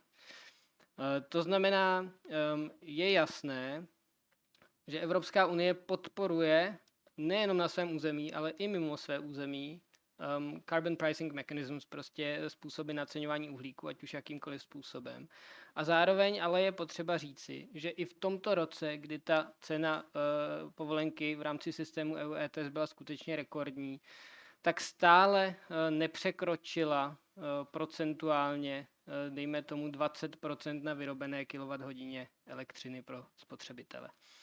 To znamená, i v této situaci, kdy skutečně dejme tomu, že ten dopad toho systému a toho nacenění tak je signifikantní, tak pořád není natolik markantní, aby přesahoval všechny ostatní vlivy, v tomto případě tedy i geopolitické vlivy, které na tu cenu dopadají. Pokud budeme přemýšlet specificky o tom uhlíkovém clu, tak to téma není úplně nové. S tím nápadem poprvé konkrétně přišel francouzský prezident Jacques Chirac, tuším v roce 2007. A od té doby to je trošku takový francouzský prerogativ a proto i Emmanuel Macron v rámci toho svého předsednictví se pokusil vlastně toto udělat svojí prioritou. Když se podíváme na ta vyjednávání, ale tak v tuto chvíli tedy jsme v situaci, že za několik týdnů doslova může být vlastně mnoho dojednáno. A nebude to teda jenom otázka uhlíkového cla, protože prostě se to musí brát v tom balíku. Takže váže se to na reformu systému EU ETS, tak jak stojí a leží dneska. Váže se to na potenciální rozšíření toho systému na silniční dopravu a budovy, jak bylo řečeno. A samozřejmě to se váže i k vytvoření takzvaného sociálního klimatického fondu. Ano, balíček Fit for 55 to je skutečně velmi široká regulatorní agenda, ale na druhou stranu snahou v tuto chvíli je vytvořit nějaký koherentní systém, který přesahuje prostě jednotlivé sektory, tak, aby Evropská unie se dostala na ty emisní trajektorie, ke kterým se zavázala. A v tomto případě samozřejmě CBAM je toho integrální součástí, ale možná jako dejme tomu součástí, skoro bych řekl, důležitější svojí symbolikou, než svými reálnými dopady. A proč si to myslím? CBAM, pokud bude zaveden, ale on už vlastně dneska, ještě když ani není zaveden a už jenom se o něm diskutuje, tak má vliv na politické rozhodování ve třetích zemích.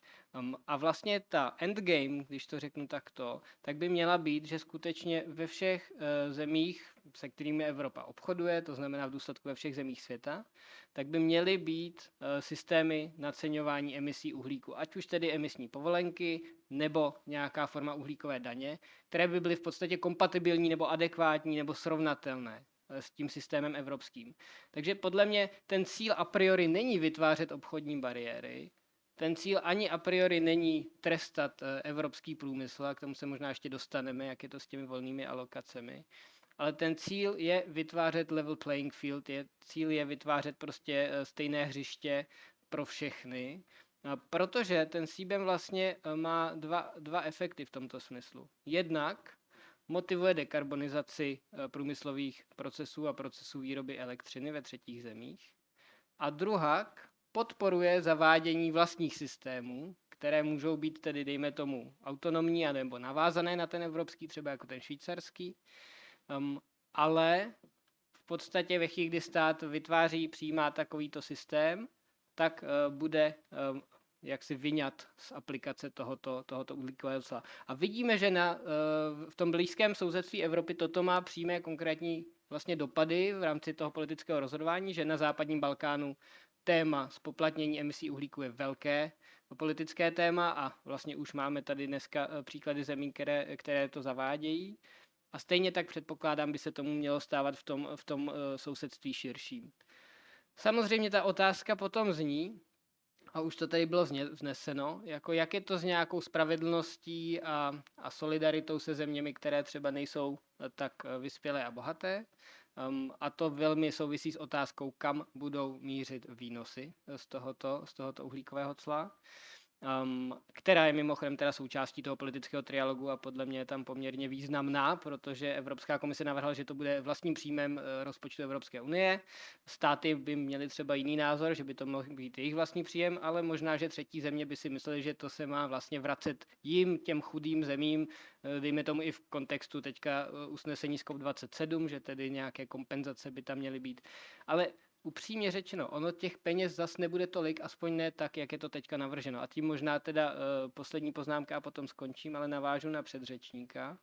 Já si myslím, že ty nepřímé emise, o kterých se také hovoří, respektive emise teda z výroby, zejména elektrické energie pro ty průmyslové procesy, takže vlastně bude teďka snaha v rámci toho trialogu je do toho mechanismu dostat. Ale jestli tomu rozumím správně, tak nemělo by být asi úplně žádoucí, aby tam byly od začátku, že prostě ta pilotní fáze toho celého systému, který bude najíždět už dneska víme minimálně 10 let, tak by měla být vlastně bez těchto nepřímých emisí Scope 2, případně Scope 3. A to proto, aby se prostě otestovalo, jak to funguje. A samozřejmě v důsledku potom je možné uvažovat o tom, že i tyto náklady by tam měly být integrovány. A pravděpodobně by to měly být náklady, které jsou napříč, nebo emisní faktory, dejme tomu, které jsou napříč tedy těmi systémy, nebo dejme tomu tedy způsoby výroby elektřiny nebo elektroenergetickými mixy těch jednotlivých zemí, aby nedošlo k tomu takzvanému resource shufflingu, to znamená přenášení vlastně a nějakému zvýhodňování. Ale čím jsem to chtěl uzavřít, je, že v tuto chvíli, jak je to navrženo, to znamená, že by se CBAM vztahoval vlastně na ocelářství, na cement, na hnojiva, na hliník a na elektřinu, případně teda v tom návrhu je, tuším, také vodík, tak tak se bavíme o 2 až 3% celkového dovozu Evropské unie ze třetích zemí.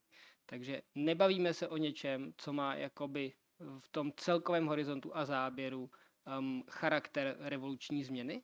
Spíše jde o něco pilotního, co samozřejmě potom můžeme se bavit, že by se mělo rozšiřovat na další produkty, ale z hlediska toho celkového obchodního modelu a bilance, tak by nemělo zásadně měnit tu stávající situaci. Ďakujem veľmi pekne. A teraz ideme k oceliarskému priemyslu. Najprv Michal Pinter, US Steel Košice. Nech sa páči. Dobrý deň. Ja neviem, kde začať a kde skončiť, lebo mám pocit, že ideme tak na vystriedanie, že prvý rečník je skôr proti priemyslu, druhý skôr za priemysel, tretí proti priemyslu, tak ja budem za priemysel. Len idem upozorniť, že Dan Urban je to isté, čo ja, takže budeme viesť 3-2, aspoň predpokladám. Predovšetkým chcem povedať, že emisie sú globálne, nie sú európske, ani americké, ani azijské, ale sú globálne. Druhá vec, ktorá je, že my ako priemysel rešpektujeme dohody, ktoré boli urobené. Už to tu niekto z predrečníkov hovoril, že jednak by som rád pripomenul, že pôvodná dohoda v Európskej únii bolo znižovať emisie do roku 2030 o 40%, odrazu je to 55%. Ja na viacerých fórach hovorím, že prečo nie 72 alebo 49%. Nevidel som nikde relevantne zdôvodnené, prečo by to malo byť 55 a nie 40. Napriek tomu rešpektujeme. Ďalšia vec, ktorá tu bola povedaná, keď sa príjmali tieto dohody a hovorilo sa o nich, nebola vojna na Ukrajine, nebola energetická kríza, neboli problémy, ktoré sú. Nevoláme po prehodnotení, voláme iba po tom, aby bol zachovaný level playing field. Tam sa dostávame aj k tomu, že my sme od začiatku, paradoxne, hoci tak nevyzeráme, boli tí, ktorí podporovali zavedenie CBAM, ale nie ako nového mechanizmu na ochranu, ale ako dodatočného, paralelného mechanizmu na ochranu. Keď sa zavádzala voľná alokácia, tak tí, ktorí sa tomu venujete podrobne, viete, že 100% voľnej alokácie dostáva iba 10% najlepších inštalácií a prevádzok v Európskej únii. A keď k tomu zarátam, že nepriame náklady premietnuté do finálnej ceny elektriny sú kompenzované iba v niektorých krajinách a iba vo veľmi malom objeme a množstve, tak vieme, že ochrana európskeho priemyslu nie je taká, ako by mala byť. A teraz sa dostávam k tomu, že emisie sú globálne. Ak chceme v Európskej únii riešiť našu zelenosť tým, že budeme zabíjať európsky čistý priemysel a voziť produkciu zo špinavých tretích krajín, tak to ja nepovažujem za dobré riešenie. Keď sa pozriete na môj sektor, na výrobu ocele, tak naše bilancie obchodné sú dlhodobo vysoko negatívne, napriek tomu, že je zavedené opatrenie, ktoré tiež to neviem povedať inak ako anglický safeguard, ochranný mechanizmus, ktorý bol zavedený Európskou úniou v reakcii na aktivovanie článku za pána Trumpa 232, ak sa nemýlim, v americkej legislatíve, keď sa chránili oni proti dovozom voči lacnej ocele z tretích krajín. My sme zaviedli safeguard, napriek tomu aj v tomto roku dosahujeme rekordné nárasty importov ocele.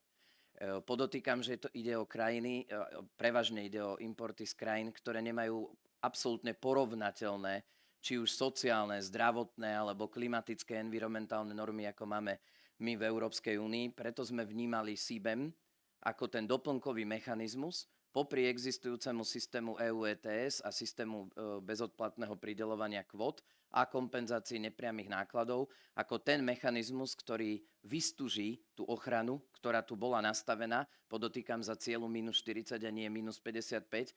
Podľa mňa je cieľ minus 40 výrazne nižší ako minus 55, teda logicky z toho, alebo analogicky si poviem, že ak stačila predtým nejaká ochrana, tak pri vyššom ciele logicky by tá ochrana mala byť vyššia a nie nižšia. Preto my vítame CBAM, ale tak, aby pokračoval, alebo aby bol zavedený v čase, keď bude dostatočne otestovaný.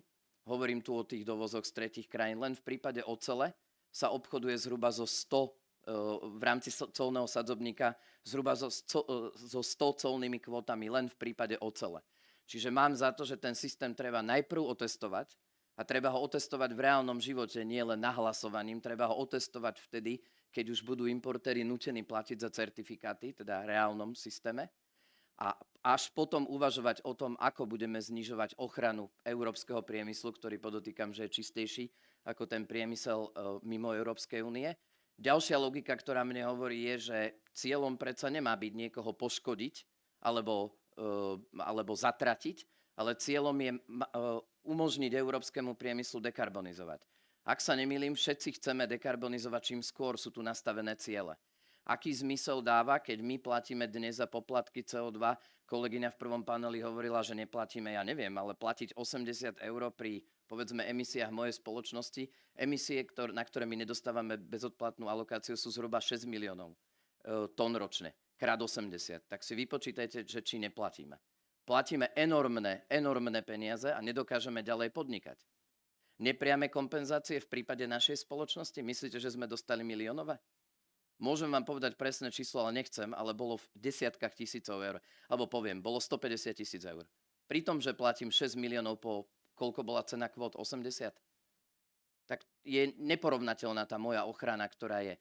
Ale chcem len povedať to, že my sme za to, aby bola odbúraná voľná alokácia, ale máme za to, že by malo byť najskôr ten systém otestovať, umožniť európskym prevádzkam dekarbonizovať. To sa bude diať do roku 2030. Aký zmysel má vtedy, keď ja chcem dekarbonizovať a mám veľké náklady s dekarbonizáciou, ma ešte zaťažovať tým, že moja ochrana bude voči tretiemu svetu znížená, to mi nedáva žiadnu logiku. A preto hovoríme, že z tých 3 návrhov, ktoré sú na stole, Rada, Parlament a Komisia, samozrejme pre nás nie je ani jeden ideálny, pretože naša verzia bola tá, že podporujeme zavedenie SIBEMu, podporujeme ho v tom čase, ako bol navrhnutý, ale s tým, že do roku 2030 by sa nemala znižovať voľná alokácia. Po roku 2030, keď dekarbonizujeme, budeme mať možnosť dekarbonizovať, sa môže zvyšovať aj v nejakej silnejšej alebo rýchlejšej trajektórii. Z tohto pohľadu samozrejme, keď sa pozriete na návrhy, ktoré predostrela parlament, rada a komisia, tak pre nás je absolútne nepriateľný návrh parlamentu a najbližšie sme samozrejme k tomu, čo navrhuje rada, lebo tam sú tie stupne odburávania voľnej alokácie najrozumnejšie z nášho pohľadu riešené. Nehovorím ešte, a myslím, že Dan ma doplní, lebo musím niečo nechať aj jemu, my budeme asi hovoriť rovnakým jazykom, ale 2 veci, ktoré som ešte chcel dodať je, že nemyslí sa pri SIBEMe aj na exporty z Európskej únie, rovnako tie treba nejakým spôsobom riešiť, pretože to je rovnaký problém a takisto sa málo hovorí, ale to by bola technická debata o obchádzaní pravidel alebo o circumvention problémoch, ktoré súvisia s tým. Ale to možno súvisí, alebo odpoveď na to je, že ten systém treba dostatočne otestovať, až potom ho treba nejakým spôsobom splniť. Ja mám tiež toho viac, len chcem, aby teda Dan v tej nepríjemnej pozícii posledného mal čo povedať a doplniť. Takže toľko za mňa aspoň na úvod. Ďakujem veľmi pekne a tiež to neviem preložiť, ale last but not least a online sa zapojí Daniel Urban, predseda predstavenstva z Oceliarskej únie v Českej republike. Nech sa páči. Já už toho moc nemám co říct, ale zkusím přesto. Jo. Myslím si, že hodně těch věcí bylo řečeno.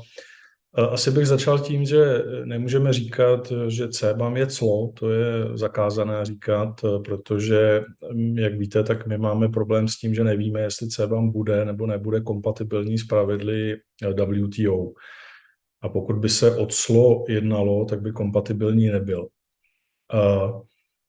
Ten nástroj jako takový si myslím je ukázkou toho, jak regulace plodí další novou a ještě složitější regulaci.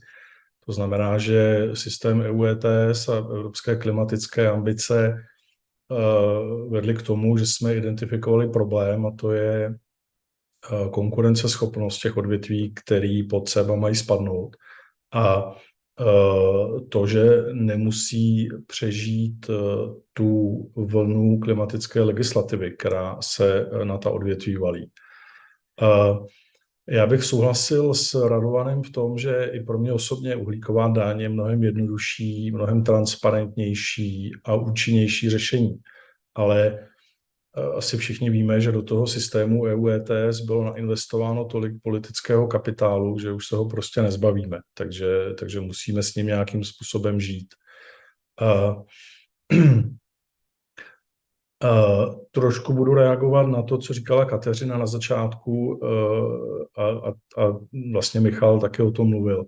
My samozřejmě platíme za povolenky. To je nějaký mýtus, že za povolenky neplatíme. Naše členské firmy kupují, já bych odhadl 20 až 25% povolenek, které potřebují, tak je musí nakupovat na volném trhu. Ono se často zapomíná na to, že integrovaná huť není jenom ta huť, kde se dělá surové železo a surová ocel a pak se ta ocel válcuje, ale je to i elektrárna poměrně velká, která stojí vedle a která musí nakupovat skoro všechny povolenky, protože vesměs používají ty elektrárny buď zemní plyn, anebo uhlí. A ty elektrárny samozřejmě buď teda si ty náklady přeúčtují té huti, anebo většinou, že patří do stejné skupiny, takže to je z jedné kapsy do druhé. Takže i náklady na tyhle povolenky někdo musí zaplatit. A to jsou skutečně stovky milionů eur, který vedou k tomu, že snižují, oslabují naši konkurenceschopnost. Takže ten princip polluter pays, já si myslím, že žije a bude žít. A s tím, jak ta volná alokace bude postupně klesat, tak samozřejmě my budeme platit víc a víc. Co se týče těch třetích zemí, tak určitě žádná země na světě nemá uhlík naceněný tak, jako Evropská unie. Uvidíme, jak to dopadne ve Velké Británii. Ale jinak je to spíš úsměvný. Jo. Třeba v Číně je nějaký systém, kdy ta cena je kolem 5 euro za tunu CO2. Takže asi nemůžeme čekat, že to nějakým způsobem narovná to hřiště, na kterém my hrajeme.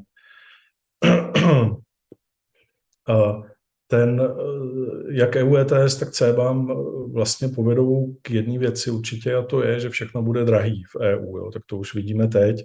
A s tím, jak narostly ceny energií a samozřejmě s tím, jak narostou ty uhlíkové náklady, tak ty základní materiály, jako je ocel nebo jako jsou chemické produkty, z kterých se dělá úplně všechno. Jako když si uvědomíte, v čem je ocel, tak je to od lžičky na kafe po vlak, po betonovou výstuž ve stavbách, po různé přístroje, nástroje a tak dále.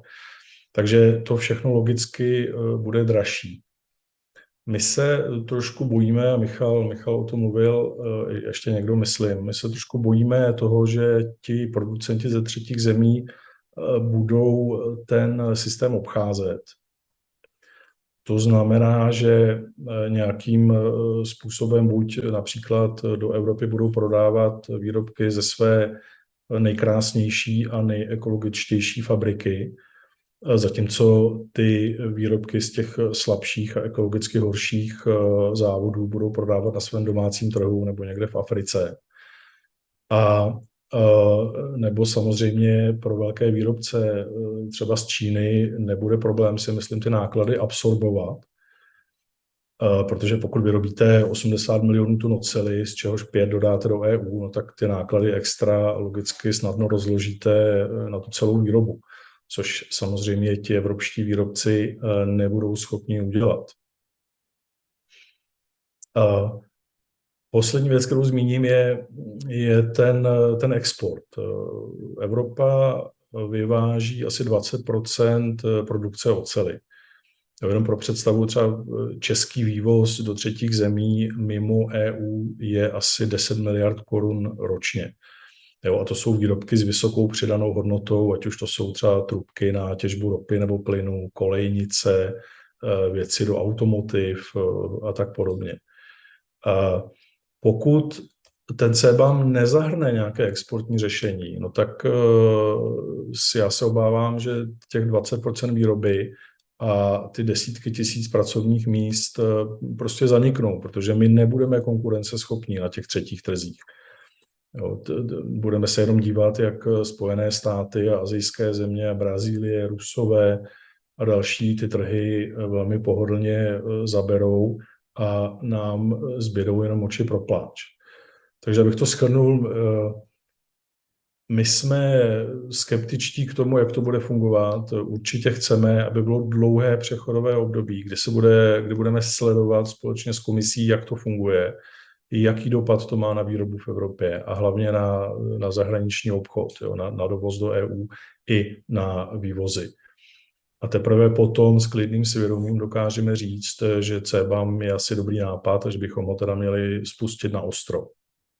A jestli to bude v roce 27, jak navrhuje parlament, nebo to bude v roce 26, jak navrhuje rada nebo komise, to nedokážu v tuto chvíli říct. Díky. Ďakujeme veľmi pekne.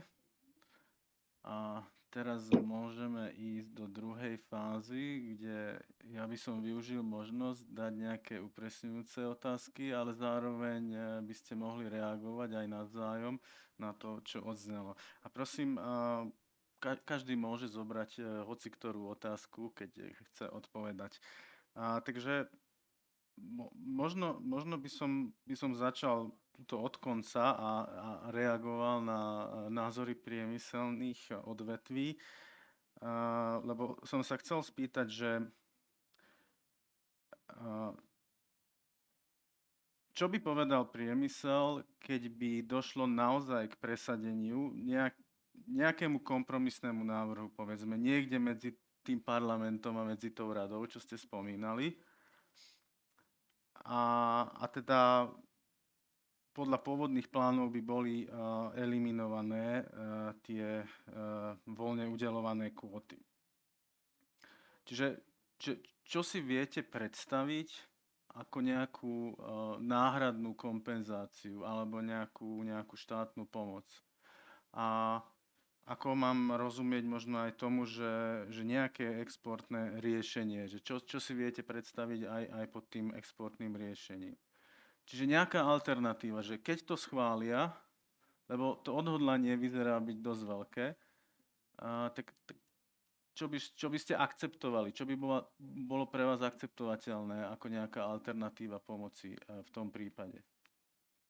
Nevieme sa s Danielom dohadovať, že kto čo, tak ja poviem možno niečo. Jednak by som ho chcel doplniť, keď hovoril o tom, že kde všade je využívaná oceľ, to si treba uvedomiť, že presne aj cement, oceľ, všetky tie sektory, na ktoré sa má sťahovať CBAM, sú základom pre dekarbonizáciu. Čiže to nie je len o tom, že my budeme v čase, keď chceme dekarbonizovať, zaťažení nejakými dodatočnými nákladmi, ale vlastne predraží sa tá naša výroba a tým sa predraží celá dekarbonizácia v EU ako také. Čiže to je jedno koleso, ktoré sa nabaluje a nedáva to možno zmysel to robiť týmto štýlom. Čo si my predstavujeme, ja som o tom hovoril, aby sme najprv otestovali ten systém, aby sme videli, ako reálne v živote funguje a potom išli na ostro, to je prvá vec. Druhá vec je, aby sme do toho roku 2030, ako v tom ideálnom prípade, nepostihovali podniky tým, že budeme znižovať bezplatnú alokáciu, alebo aspoň prijali trajektóriu, ktorá bude rozumnejšia ako tie, ktoré boli navrhované. A to sa týka, predpokladám, že Daniel niečo viac povie k exportom. Nás sa ten export týka trošičku menej ako vzhľadom na tie vývozy, ktoré máme ako v Českej republike. A s vami by som možno nesúhlasil, nechcem hovoriť, že čo by bolo, keby bolo, lebo viete, aj teraz riešime v súvislosti s tou bezprecedentnou situáciou v energetike rôzne schémy štátnej pomoci, nové dočasný krízový rámec, schéma podľa bodu 2.1 versus schéma podľa bodu 2.4, stále nejaká schéma, v ktorých je problém sa vyznať, ktoré treba nastaviť, ktoré treba zaplatiť, ktoré sú komplikované, ktoré vyrábajú len ďalšiu legislatívu pre ďalšiu legislatívu. Ja si myslím, že máme systém ETS už, či je dokonalý alebo nie je. Za tie roky sa ukázalo, kde má slabiny, kde má svoje prednosti. Treba sa pozrieť na systém ETS, na jeho možnosti, ako sa s ním dá pracovať. Nám sa stále tá bezodplatná alokácia, čo by som tiež rád pripomenul kolegom, že napriek CBAM nám sa predsa bezodplatná alokácia každým rokom znižuje. Sú redukčné faktory, ktoré ju znižujú. Nám sa pritvrdzujú benchmarky, takže to nie je, že my tu s rukou hore si užívame bezplatnú alokáciu a nič nerobíme. Len pred nami sú tie veľké dekarbonizačné investície. Tiež nechcem pripomínať, ale rád by som tu povedal, dekarbonizovať v sektore, ako je oceliarstvo, do roku 2030 je asi v zásade možné, najmä elektrifikáciou výroby. Hej. Keď si toto dáme dohromady, tak si zoberte, že my sme narábali v nejakých scenároch s kvótami za cenu 5 eur, 10. Komisia tvrdila, že bude 80 eur v roku 2030, pritom bolo 100 už v roku 2022 napríklad, alebo 2021. My sme rátali s cenou komodity elektrickej energie ako takej 50 eur alebo 40 za megawatt hodinu a sme na úrovniach, o ktorých netreba hovoriť. A v tomto všetkom, čo sa deje, my tu máme ešte, namiesto toho, aby sme boli ďalej chránení, aby nám nejak bolo umožnené pokračovať v tom našom dekarbonizačnom úsilí, ktoré sme si nakreslili, ktoré chceme robiť. Ja som to povedal na začiatku. Sme súčasť riešenia. Sme 100% recyklovateľní. Chceme robiť tie veci, napriek tomu, že niektoré veci nie sú ani zdôvodnené. Ale povedali sme, že budeme toho súčasťou, ale nepotrebujeme v tom čase dostávať nové a nové, neviem, či to povie správne, polena pod nohy. My potrebujeme, aby sme boli chránení, kým dekarbonizujeme a potom odburávajme voľnú alokáciu. Nikdy sme ani nehovorili, aby CBAM bol nejaký nehorázne, tá cena nastavená nejak veľmi vysoko. Pointa bola, ako som hovoril na začiatku, aby to bol doplnkový mechanizmus k tým existujúcim veciam. Aby sme využívali bezodplatnú alokáciu, ako máme, aby sme využívali kompenzácie za nepriame náklady premietnuté do cien elektrickej energie tak, ako máme. A doplnkovo na to, čo tu kolega spomenul, a neviem ani, ako sa povie ekvivalent slovenský level playing field, aby sme mali ten level playing field a hlavne v čase tých veľkých investícií taký, aby sme dokázali podnikať a konkurovať s tým tretím svetom. Nevím, Daniel, ty jak chceš k exportom? Já bych měl 3 věci. Jednak ještě bych se vrátil úplně na začátek, jo, k tomu, co říkala Kateřina. A já si myslím, že je třeba to zarámovat tak, že ve výrobě oceli v tuto chvíli neexistuje technologie, kterou bychom tu ocel dokázali vyrobit, aniž bychom emitovali emise CO2. Jo, to znamená, že pokud někdo chce, abychom dekarbonizovali, tak po nás chce, abychom úplně od zhora dolů změnili výrobní technologii. A to během neuvěřitelně krátké doby, protože že v těch našich odvětvích ty investiční cykly jsou 20letý, 25letý. Takže po nás se chce, abychom investovali miliardy euro do něčeho, o čem v tuto chvíli vlastně ani nevíme, jestli bude fungovat. No, takže i to je třeba vést patrnosti. Musíme se bavit realisticky. A jak říkal Michal, to jako není o tom, že my bychom se zuby nehty jako zlí znečišťovatele bránili dekarbonizaci nebo ochraně klimatu. Vůbec ne. Ale my se snažíme do té debaty vnést jako trošku realismu, protože ten tam víc a víc chybí. Jo? Že mně se zdá, že spousta lidí, kteří na té debatě jsou účastní, žijí na nějakých obláčcích, jako který prostě vůbec neodráží realitu. Druhá poznámka, co se týče ceny povolenky, kterou komise odhadovala, tak já Michala opravím a myslím si, že v těch impact assessmentech revize EU ETS komise operovala s cenou snad jenom 30 euro za tunu někdy v roce 30. Takže my jsme úplně někde jinde, jo, teďka, co se týče současné tržní ceny povolenky. A co se týče poslední věta, co se týče toho exportu, tak já si myslím, že úplně nejjednodušší řešení by bylo, kdyby se na ty exportované objemy zachovala volná alokace povolenek. Tím se zajistí level playing field pro tu evropskou ocel na těch trzích ve třetích zemích. Dík. Ak ešte môžem, ja jednu poznámku, len ma navodil Daniel, že nie je ani problém v tom, že my nepoznáme technológie, ktoré budú možno známe po roku 2030, ale ja sa opýtam inak, investujete miliardy do elektrifikácie výroby, ktorej výsledkom bude čistejšie vyrábanie ocele, ale za cenu, za ktorú si ju nikto nekúpi? Keď Európska únia sa snaží byť liberálna a dovoliť lacné oceli byť importovanou do Európskej únie? Ktorý hospodár investuje miliardy do produktu, ktorý nevie, či bude schopný, ak nebude rovnaký level playing field predať? A ja to hovorím na každom fóre, na ktorom som. Je európsky spotrebiteľ pripravený platiť tie extra ceny? Znova, moja donekonečna spomínaná veta, ak všetci chceme žiť a kupovať biopotraviny, ktoré sú v obchodoch už roky, prečo sú tam stále ešte tie iné potraviny? Však ak by všetci chceli bio a mali na to peniaze a dokázali si to kúpiť, tak by sme dávno mali iba biopotraviny. Všetko chce nejaký svoj čas. A my iba hovoríme o tom, že v čase, keď my proste sa snažíme byť zelenší, tak naozaj nepotrebujeme, aby niekto nám tú situáciu sťažoval, ale naopak asi uľahčil a umožnil nám byť zelenšími a byť príkladom teda pre tých ostatných. Ďakujem. Ešte niekto ďalší z panelu by chcel k tejto... Reagovat, jasné. díky. Předně bych chtěla říct, že nejsem proti průmyslu, jenom si myslím, že se musíme bavit o tom, jak může průmysl přispět svým nějakým rovným dílem k té dekarbonizaci. A to, že existují povolenky zdarma, tak opravdu jakoby tu motivaci emise snižovat spíše podrývá, než že by to tomu napomáhalo, což bylo vidět i na tom prvním grafu, který jsem ukazovala, kdy tedy emise třeba z energetiky klesají, zatímco z průmyslu neklesají.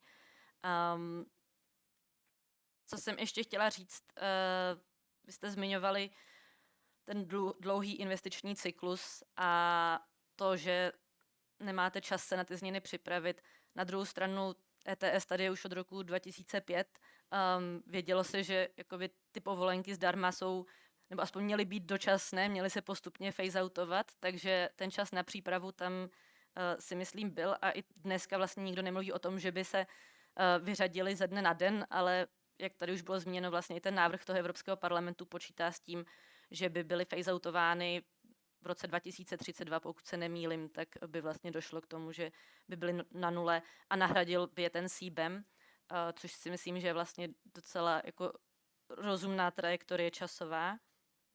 A pak ještě možná spíš taková úvaha, jestli to, jak my se tady snažíme vlastně ten evropský průmysl chránit, tak jestli to naopak jako nespůsobuje to, že nebudeme tak konkurenceschopní v budoucnu. Když se podíváme na země jako Čína, ta investuje vlastně do zelených technologií více než USA a Evropa dohromady. USA nyní třeba představili ten Inflation Reduction Act, což bude vlastně obří stimulus do ekonomiky. Obřím způsobem podpoří vlastně pracovní místa, výrobu právě v těch zelených odvětvích.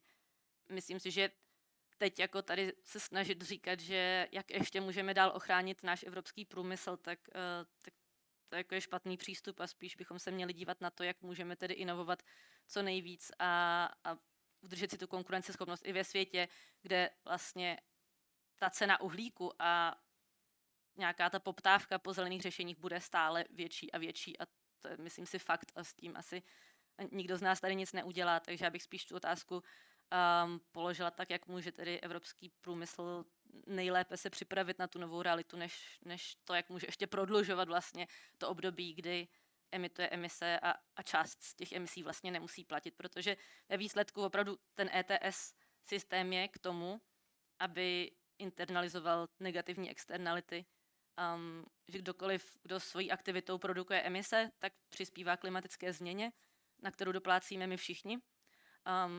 Lidi na globálním jihu ještě víc než třeba my tady, ale už i v Evropě nás to stojí prostě miliardy z rozpočtu každý rok. A pokud tu nemáme nějaký systém, který tohle internalizuje, tak máme takzvaný free rider problém. Je tu vlastně někdo jako černý pasažér, který se nepodílí nějakým způsobem na tom řešení. Ďakujem pekne. Medzi tým by som vás chcel poprosiť, aby ste nám ukázali, prípadne keď sú nejaké otázky z publika cez slajdo. No dobre, bolo mi povedané, že budem na to vidieť. Vidím na to, len to nevidím, lebo to je také malé na tej malej obrazovke, takže ja sa medzi tým postavím, ak dovolíte. A položil by som ešte jednu otázku aj z mojej strany, že mne ide do hlavy, že ako je to s tými detailami, že kto vlastne bude kontrolovať tie emisie, na základe ktorých sa ocenia potom to uhlíkové clo. Čiže bude tam stáť niekto z Európskej únie nad tým komínom v Číne a bude to merať, že aká je reálna emisia alebo to bude nejaký čínsky podnik deklarovať sám, alebo to bude nejaká čínska vláda miestna, ktorá to bude kontrolovať a posielať informácie, že ako sa to reálne vypočíta. Ja viem, že to je laická otázka, lebo do tej problematiky až tak nerozumiem, ale čert je vždy v detailoch, čiže ako sa to bude riešiť. Prípadne hoci kto z panelu, alebo aj pán Urban. Ja si myslím, že to bude štandardný európsky spôsob vývozu regulácie do zahraničia. To znamená, importéri do Európy budú musieť splňať metodické a štatistické požiadavky na vykazovanie, ktoré bude musieť byť auditované a tí auditori budú musieť garantovať to, že je to v súlade s európskymi požiadavkami. A když se to nestane, tak se bude aplikovat normativ, který podle toho návrhu by měl být 10% nejšpinavějších v uvozovkách provozů v Evropské unii pro ten který sektor. Takže potom by se to prostě aplikovalo nějak jakoby jednotně a předpokládá se, že tomu tak často i bude, aspoň z počátku, než budou ti producenti schopni tedy splnit tyto podmínky. A možná stojí za to teda dodat, ono to opravdu zní jako ano a je to velmi technický návrh a je to něco, co tady vlastně jako v této podobě nebylo, ale že se to bude vztahovat podle Impact Assessmentu asi na 500 výrobních zařízení všeho všudy po světě, tedy podle těch sektorů, které jsou v tom návrhu komise, což nejsou pořád tisíce a desetitisíce, které by samozřejmě mohlo být velmi těžké jakoby usledovat a kontrolovat, ale je to relativně omezený počet. Ja som zachytil, že minimálna hranica pre zavedenie toho cla na dodávku je 150 eur. Ako mechanizmu, dobre. Akože pri dovoze zásielky nad 150 eur, tak už by malo dôjsť k vykazovaniu toho, alebo k nákupu certifikátov na umožnenie toho dovozu. To je to, o čom my hovoríme, že ten systém je proste relatívne zložitý a to sa musíme zhodnúť všetci, je nevyskúšaný.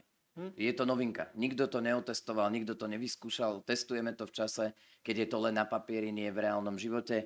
Rád by som zopakoval, Daniel to na začiatku veľmi pekne povedal, tých spôsobov circumvention poznáme vo svete milión a pri tomto systéme ich bude určite dvakrát toľko, ako vykazovať to, že to, čo vozím do Európskej únie, je z mojej najlepšej fabriky a to, čo vozím inde, je z tých horších. Čiže ten systém má veľa, nazvem to, dier, o ktorých nevieme a preto my hovoríme, že otestujme a neuchýlme sa k tomu, že ideme riešiť ten priemysel na začiatku, keď nevieme, ako to funguje.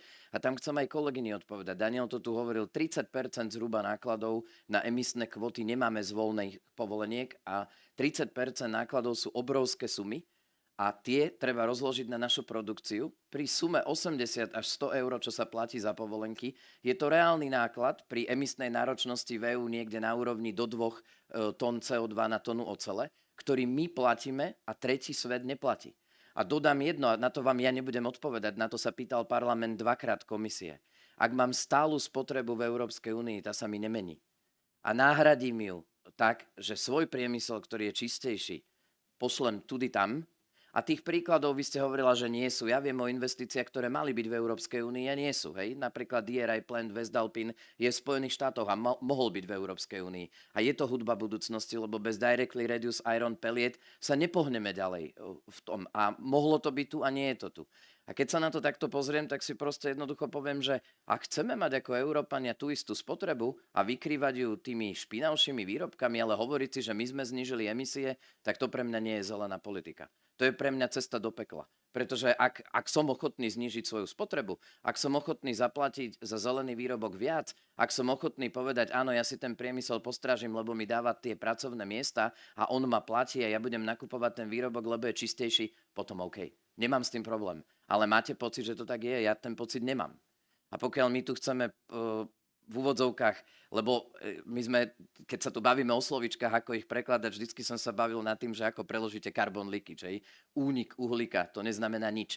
Podľa môjho názoru by sme to skôr mali volať investment leakage. To sú tie investície, ktoré mohli byť tu a nie sú tu.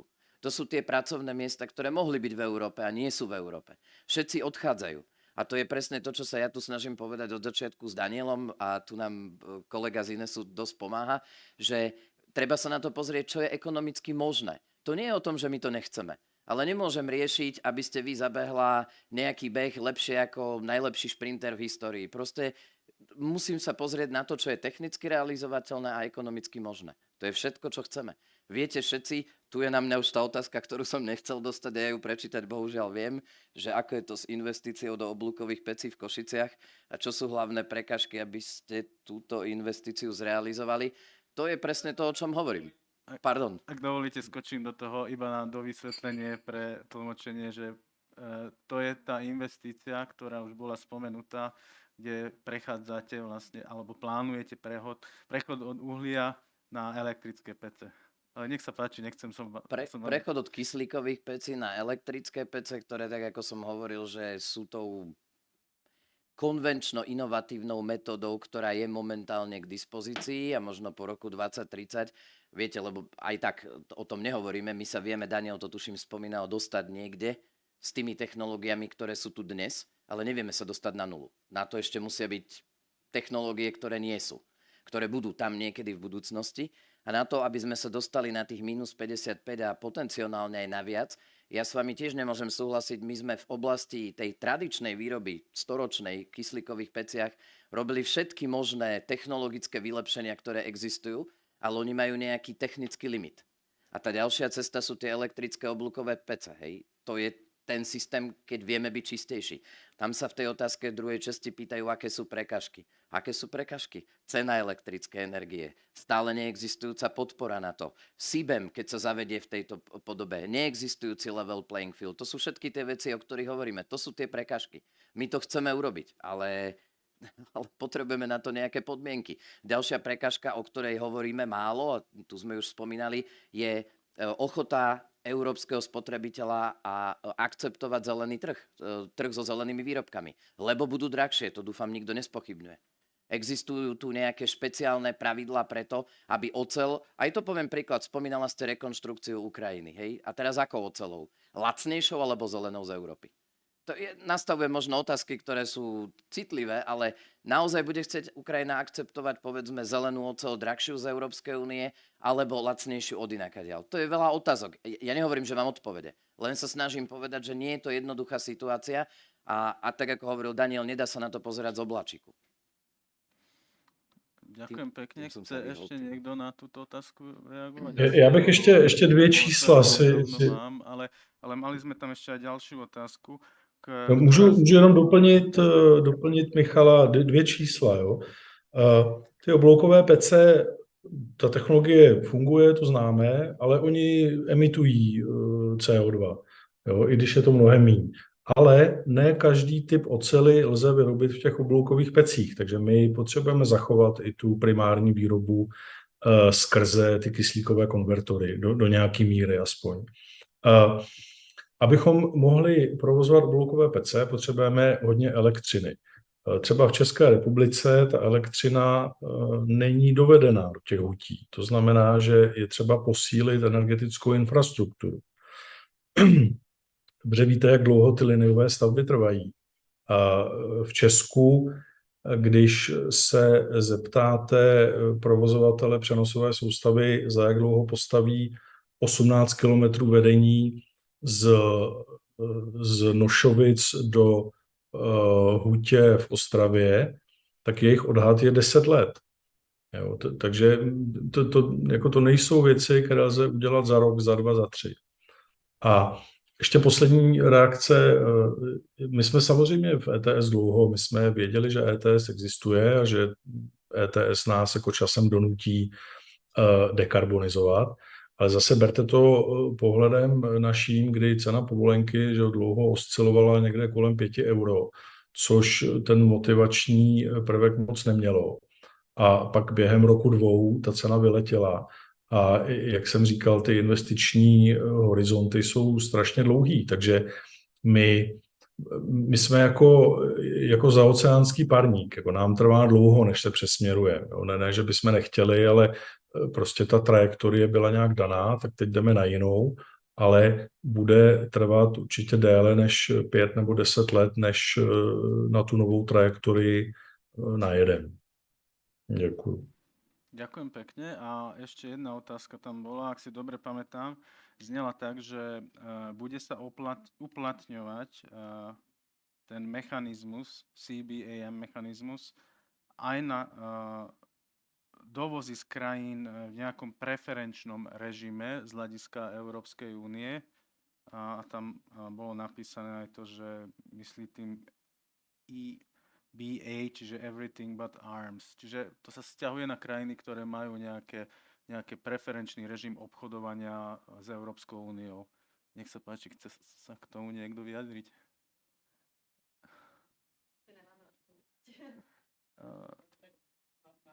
Systém se má vztahovat na dovozy ze všech třetích zemí z principu, jo? A to vlastně jako to téma, které jsme tady úplně neotevřeli, ačkoliv si myslím, že kolegové z ocelářských průmyslů kolem něj kroužili, tak samozřejmě byla kompatibilita s těmi pravidly Světové obchodní organizace a to, co si můžete dovolit v tom stávajícím právním rámci a jak můžete tedy preferovat někoho nebo mu umožnit takové podmínky, které potřebuje průmyslovému oboru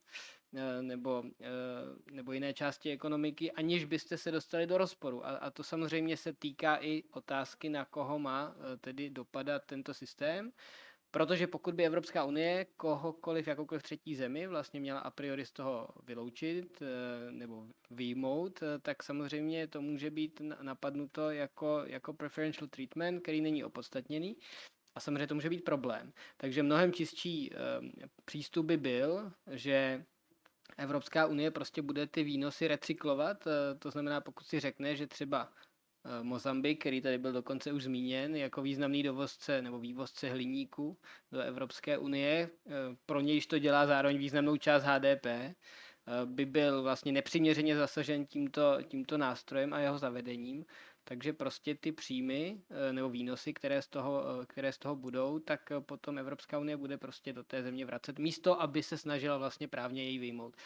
Ostatně si myslím, a to už tady taky bylo zmíněno, že nás čeká ta debata o aplikaci nebo neaplikaci na Ukrajinu, která samozřejmě jako v principu je také stále třetí zemí, která nemá adekvátní zdanění uhlíku. Takže, ale v principu by to měli být všichni. Dobre, ďakujem pekne. Ináč hneď v tej prvej prezentácii vlastne ten graf čiastočne odpovedal na tú otázku, lebo tam boli tie najviac dotknuté krajiny ako Ruská federácia, Čína, Turecko, Ukrajina, čiže väčšinou sa to nebude reálne vzťahovať na tie najchudobnejšie krajiny alebo najmenej rozvinuté krajiny z tohto pohľadu. Takže bol som upozornený, že čas nám uplynul, trošku sme išli dlhšie, ale len o koľko sme neskôr začali, čiže tým pádom aj je tu nejaká kompenzácia. Chcel by som ešte raz poďakovať všetkým účastníkom panelu za vynikajúcu diskusiu. Myslím si, že si zaslúžia aplauz.